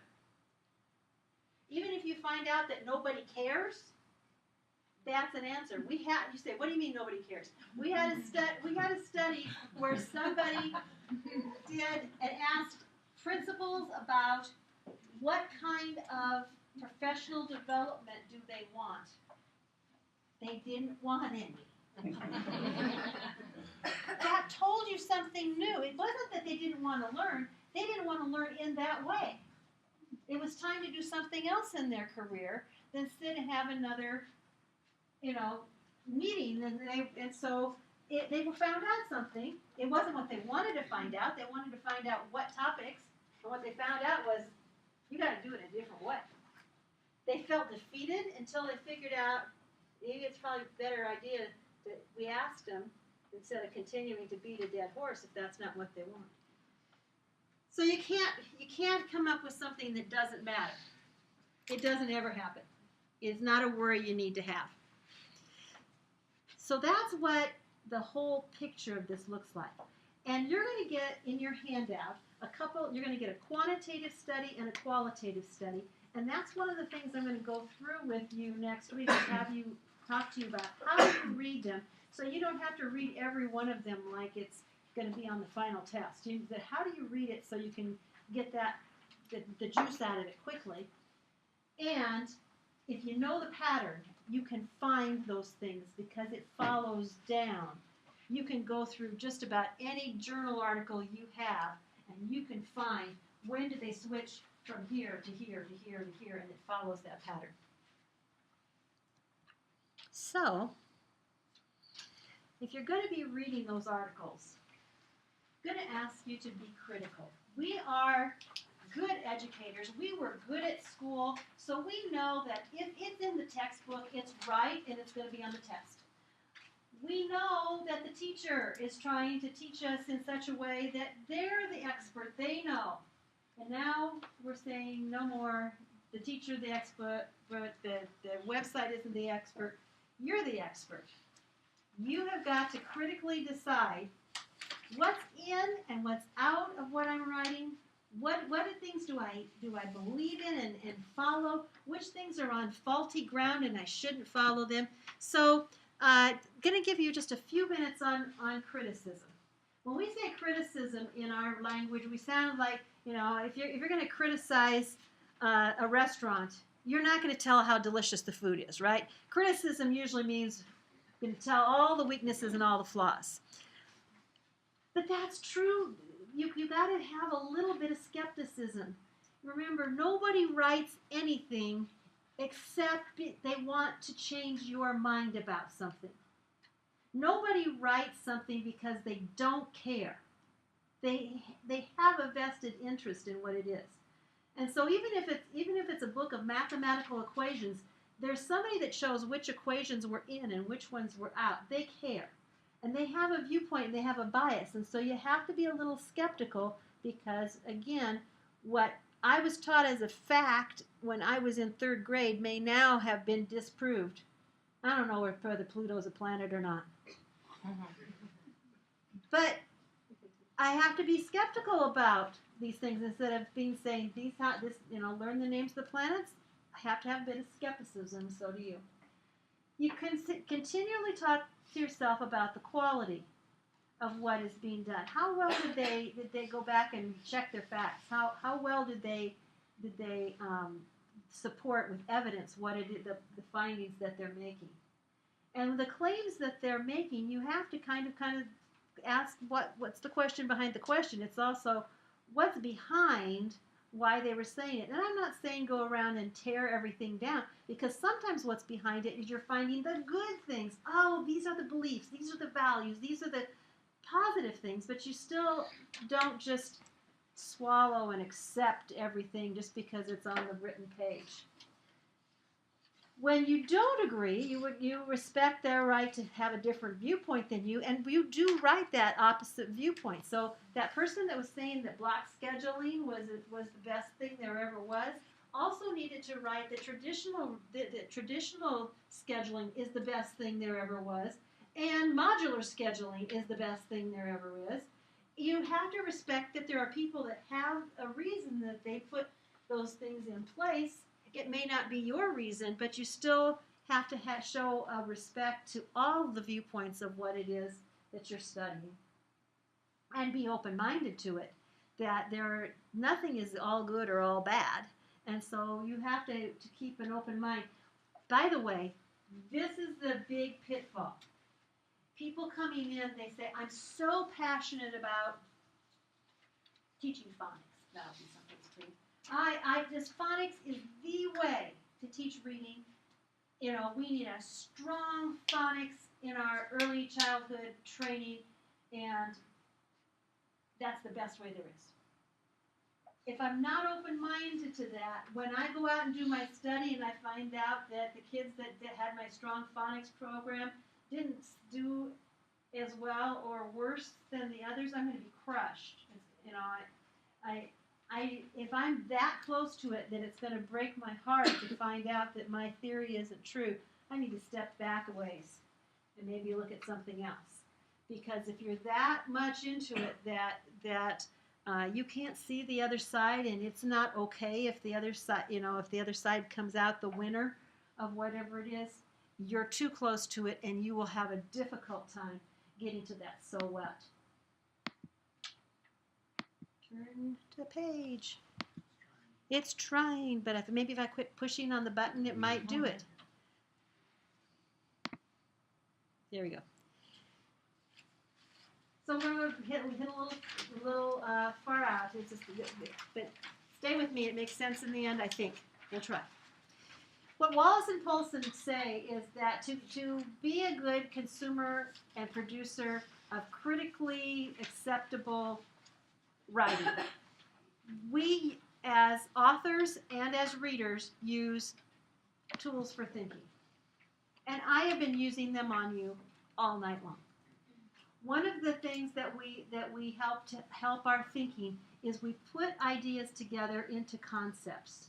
I used a concept of leadership earlier tonight, and I just dropped it in the middle of my lecture for no good reason at that point too much, but I told you I was coming back. So I'm coming back to my cat story in a little bit. A concept is words, ideas, thoughts together that make sense. You're going to be looking at concepts, and when you talk about your concepts, you need to explain what they are. If you say self-selected reading materials, newspapers, what are we talking about? Oh no, young adult literature. What does that mean? What is that concept? You have that concept, but can you make that concept in my head mean the same thing? After school programs. All of those concepts need to be operationally defined for what it is, because an after-school program can be as different from scouting to daycare to, a million things. What do you mean by that? We also have to think about our perspectives. When I talk about leadership in my master's program, I talk differently than I do tonight. Because there are people that are a different perspective. There's a different perspective when people are just saying, I think I maybe want to be in this program. Most of them answer the next sentence is, but I never want to be a principal. That's the second sentence with that. And yet, there's something that's drawing them to this leadership thing. That's different than people who have said, you know what, I'm getting my doctorate in school leadership. There's been a commitment there. And so the perspective is different. What perspective does the author have of what you're reading? What perspective do you have that puts the color in your picture? One of the tools we use for thinking is using metaphors. When I talked about herding cats, I didn't have to talk about cats. I mean, I showed you some, but I didn't really have to talk about how hard it is to get a cat to follow the directions. I didn't have to talk about how much easier it is to herd cattle. You could make the leap to leadership. Metaphors are very, very powerful things if they make sense. But if somebody has never experienced a cat, taught a whole room full of women from Afghanistan that were school leaders. And I said something about, well, they were just teddy bears. And my translator starts talking. And I'm like, I said one sentence, they're just teddy bears. And he's talking and talking and talking. I'm like, what is the matter with this guy? I wanted to say, I didn't say all that stuff. I don't know what he's saying, but I didn't say that. He had to tell him what a teddy bear was. And when he had to tell him what a teddy bear was, then he had to tell him why American children had animals that were, and there was no concept. So finally I said, doll. Just tell them doll. Forget teddy bear.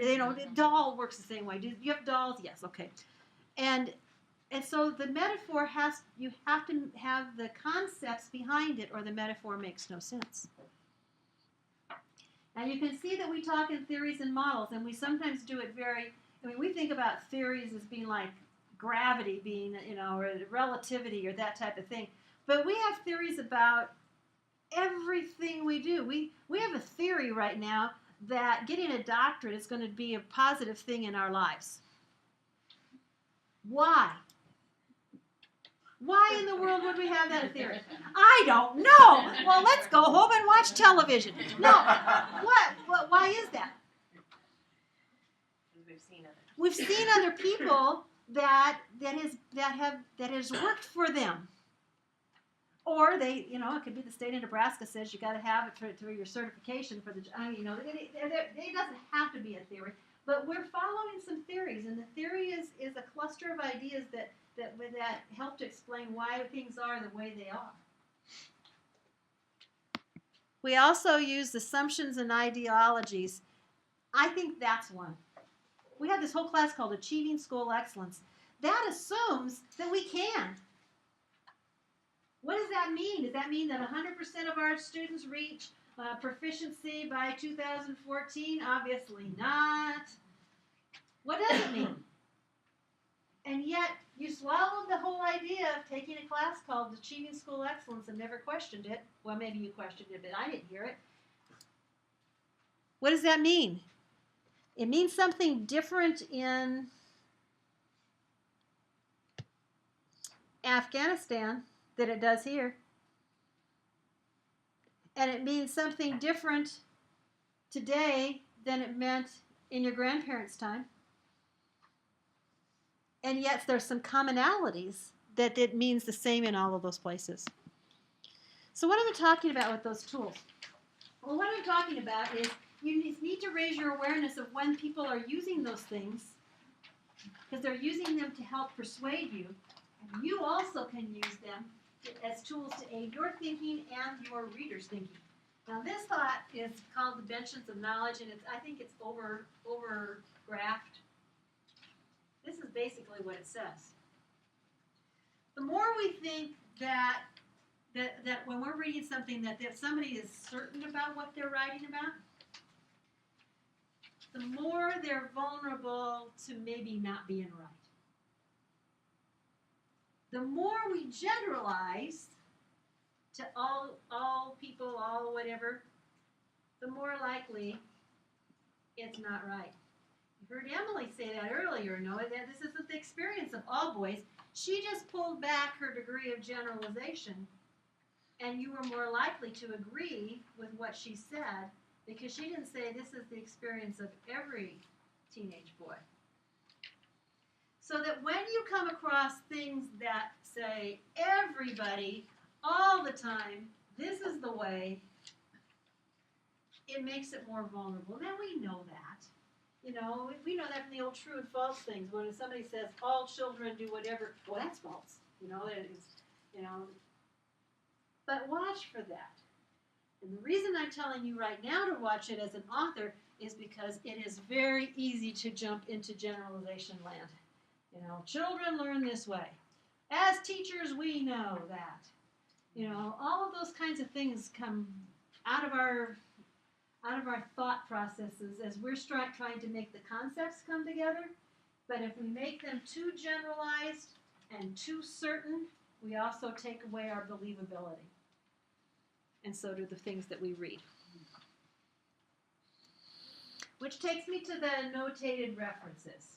Now, you had a different professor who told you different things about that. We're all trying to give you our voice on what's going on, but we're all also trying to have you build up a library full of things that are helpful to you in your career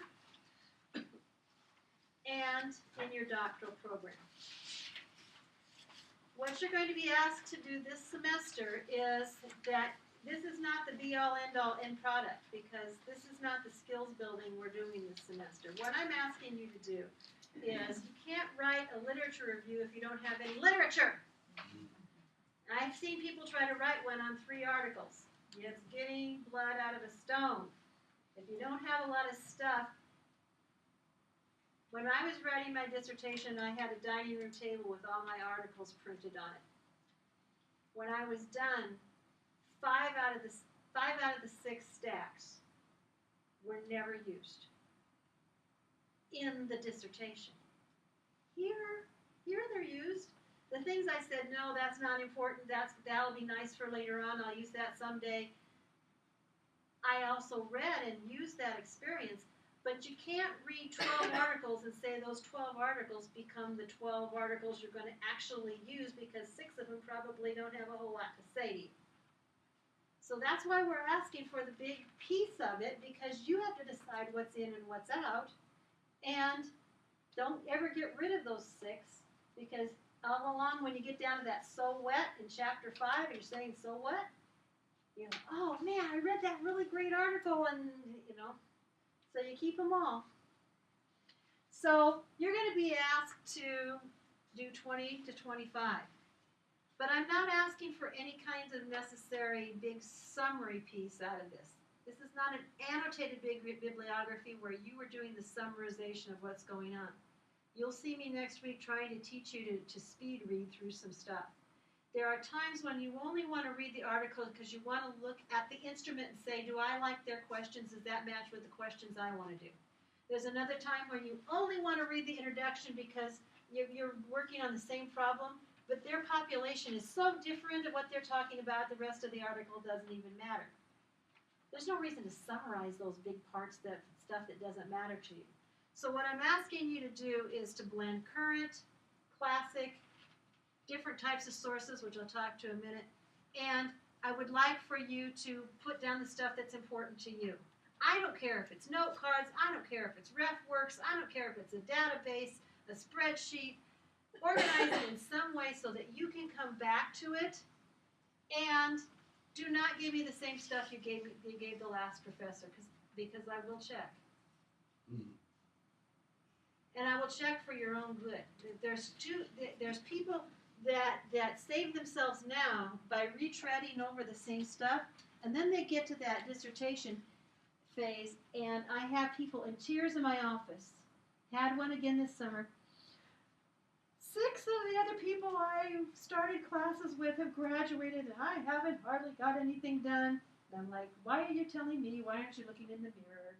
You know, because along the way, back in these classes, those people were making this mountain of stuff, and you were kept going over the same ground. It made those semesters easier for you, but it made the dissertation part harder. So guess what? You're going to pay us now, you're going to pay us later. We're going to try to help you pay into it now, so that when you get to that place, you've got those sources ready to go with things.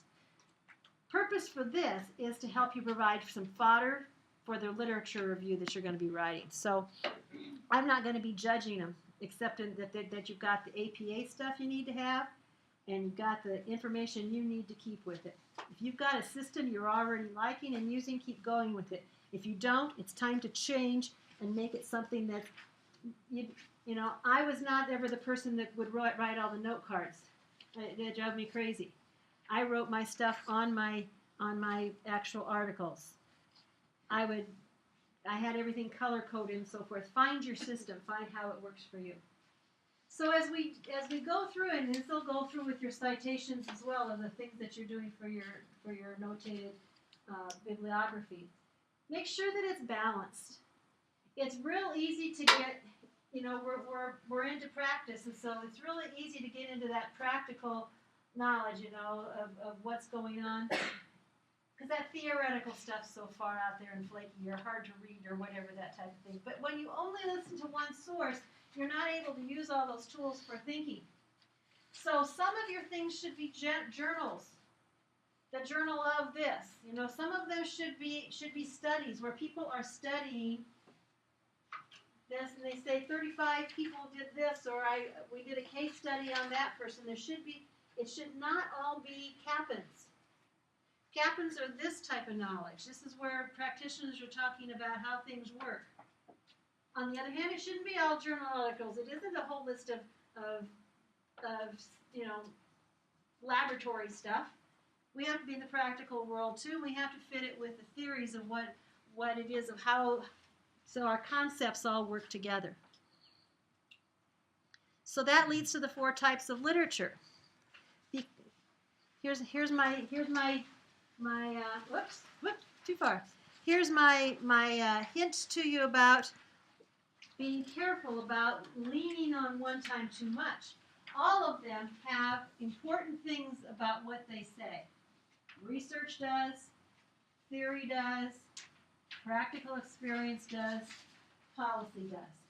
But if you lean too much on theoretical, you have to be sure that your assumptions are sound, because if you're building on a false assumption, the whole thing is like built with no foundation.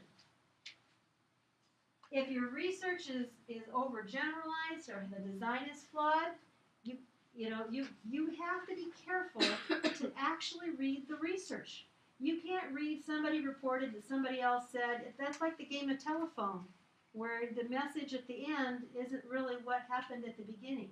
And you have to make sure, that's why we're having you take stats, even if you're not going to do a statistical study, is so that when you look at a design, you can say, you know what, they only asked grandparents of middle class Omaha kids. They didn't ask parents of, they didn't.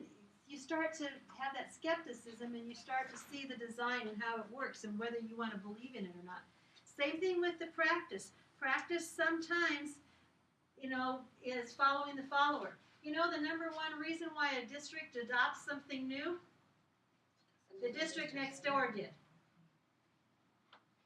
And they'll tell you that they have the evidence behind it. What really pushes the decision is following the follower, because everybody else, Nebraska had just added the praxis test you all have to take to get a principal or superintendent's certificate. Are we going to have better superintendents and principals because you took the praxis test? No. Why are we doing it? Because 49 other states did. That's flimsy evidence. There's flimsy evidence that people that do well on the praxis are better leaders. So watching out for practice means you have to make sure that evidence is strong with what they are saying. Same thing with policy. You have to again look for that what's behind what's going on. What's the agenda? And I don't think it's necessarily a negative agenda. There are people with positive agendas as well, but you just have to know what they are. Intellectual products asks you, why did they write what they're writing? Why am I writing what I'm writing? When I'm writing a literature review, I want you to understand the concept. When I'm writing that beginning part of my paper, it says, why should you read my study? I'm probably doing a knowledge for action. Something horrible is the sky is going to fall unless you do what I'm going to talk about in my study. So again, why are they doing? Are they trying to persuade you? Are they trying to teach you? What are they trying to do when you're reading their articles, when you're reading their chapters, when you're reading their books? Not going to be able to tell you tonight how to get the literature review done. You can see ahead, I'm going to give you a lot of sources and a lot of work with that. But I feel I'm successful with this class if you're a better writer when you leave than when you came. And it means different things to different people. Some are very factual writers and can really pump out that heavy citation-based written things, but it's not, doesn't flow real well. It sounds like a doctor's report type of thing. Other people write beautifully, lots of flow, and they lose out on some of the evidence. So whatever those things are, I'm hoping that where you are as a writer, that you'll be better at when you leave. You have a rubric in your folder. The rubric shows you in the middle where I want you to be at the end of the class. And that's a hard concept. Everybody always wants to be clear over to the side of the rubric, right? That's A over there. That's not true.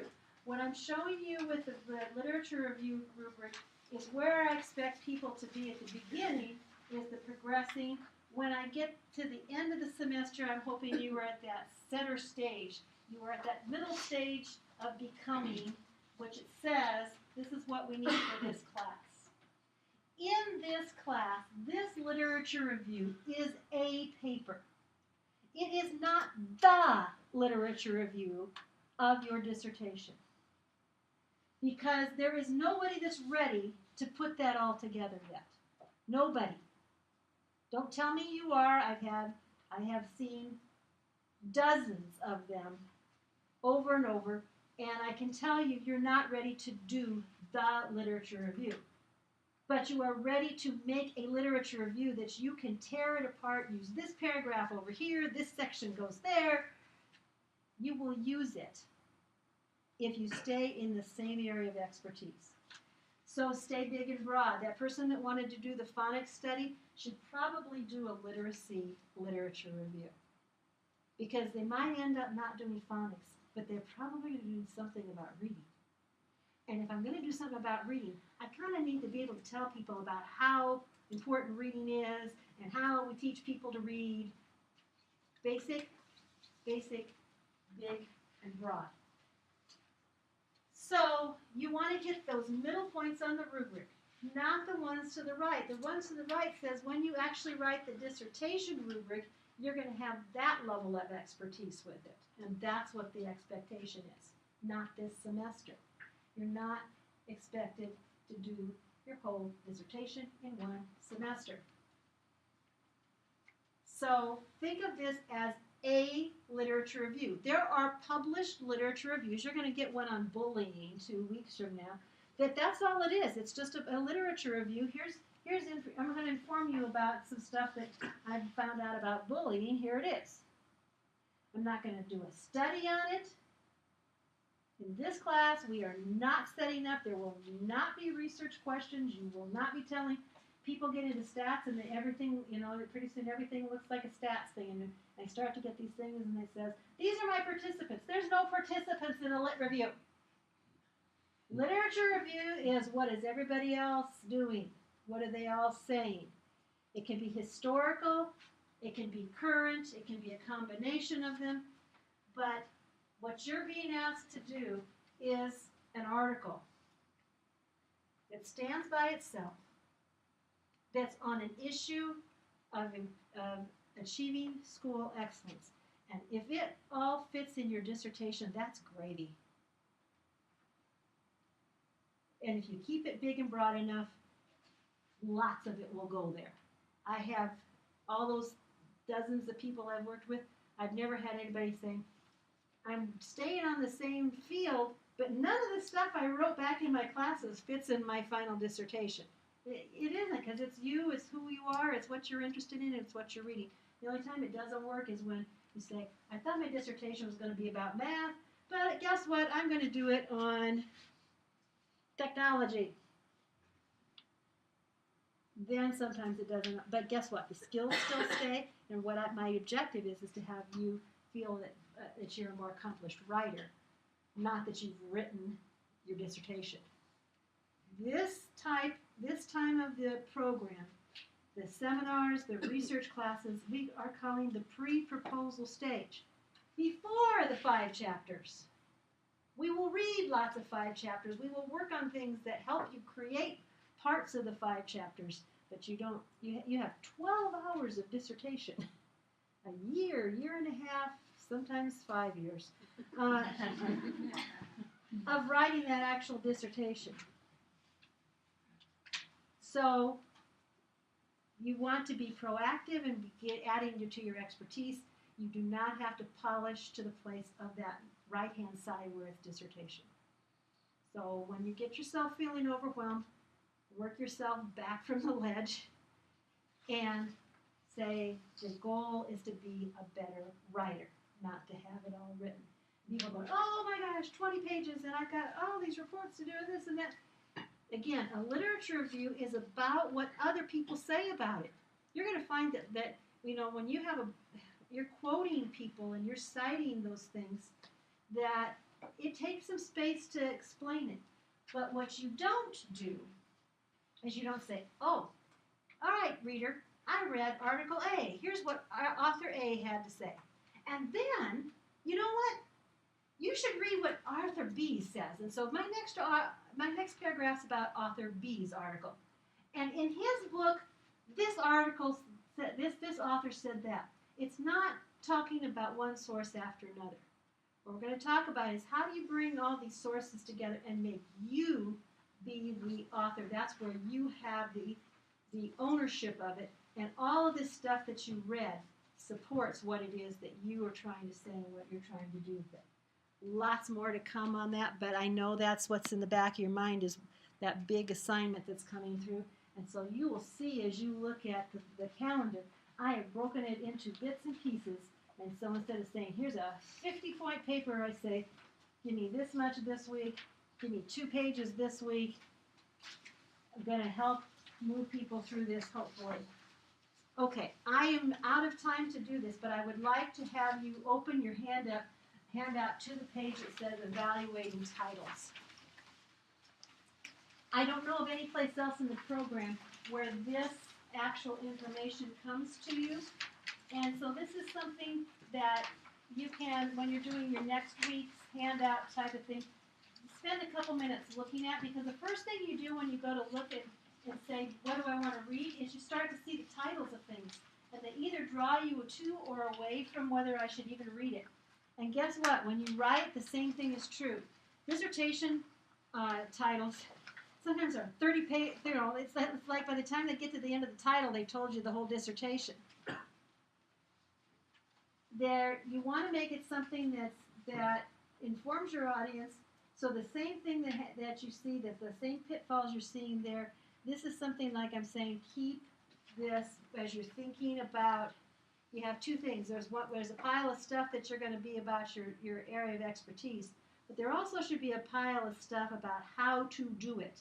How do you get the stuff out of the library? How do you write an abstract? All those different things should be another place where you're gathering some tips and skills and so forth with what's going on. And this is a unique one, and it's actually kind of fun to go through. And so that's just a little bonus on your own. So tonight you're going to leave your information form that you started the evening with in the front of your folder so that I can get the information, and you're going to finish your journal page that's in your notebook. Remember that it's not quantity, it's quality. I want to know something that's worth thinking about. You don't have to answer all those prompts. They're just there to help spark something to write about. Make sure you can get on BlackBoard, because you don't want to be the last Sunday night and find out you've been closed out and have to tell me on that last Monday morning that you need help in getting in. This week's the time to figure out if you're having trouble getting in. You're going to not be coming here next week. Well, you probably are. You're probably taking stats or something else. But you're not going to come here next week. You're going to be doing that lesson through BlackBoard. And start planning out things. Take that calendar and start figuring out when and where you're going to have the space and time to do this. Every time you take a class, you should have double the time that you're in class out of it. And in hybrid, that's even more so, because you're doing things. So yes, you can do it all on the weekend if you want to, but if it gets to be 10:30 on Sunday night, you know how much you love your students doing their homework then too. Don't do that to yourself. So figure out some times in your life to get this stuff done. Let me know if I can be of support to you. And again, if there are questions that you have in here that come across, I usually do an update on BlackBoard in between classes as an announcement, just to keep in the loop when I don't see you for 2 weeks at a time sometimes. So it's pretty typical for me to do that. With that, the bag is by the door for your notebooks. Everybody should know who is a person, who is the person that's going to. Okay, if you want to talk to me about what it is, if you got it, I don't need to talk to you. But if you want to talk about depth and what that's about and what you want to do, I'm here for that, or anything else that you want. And you're excused for the evening. And before I do anything else, I'm going to turn this off.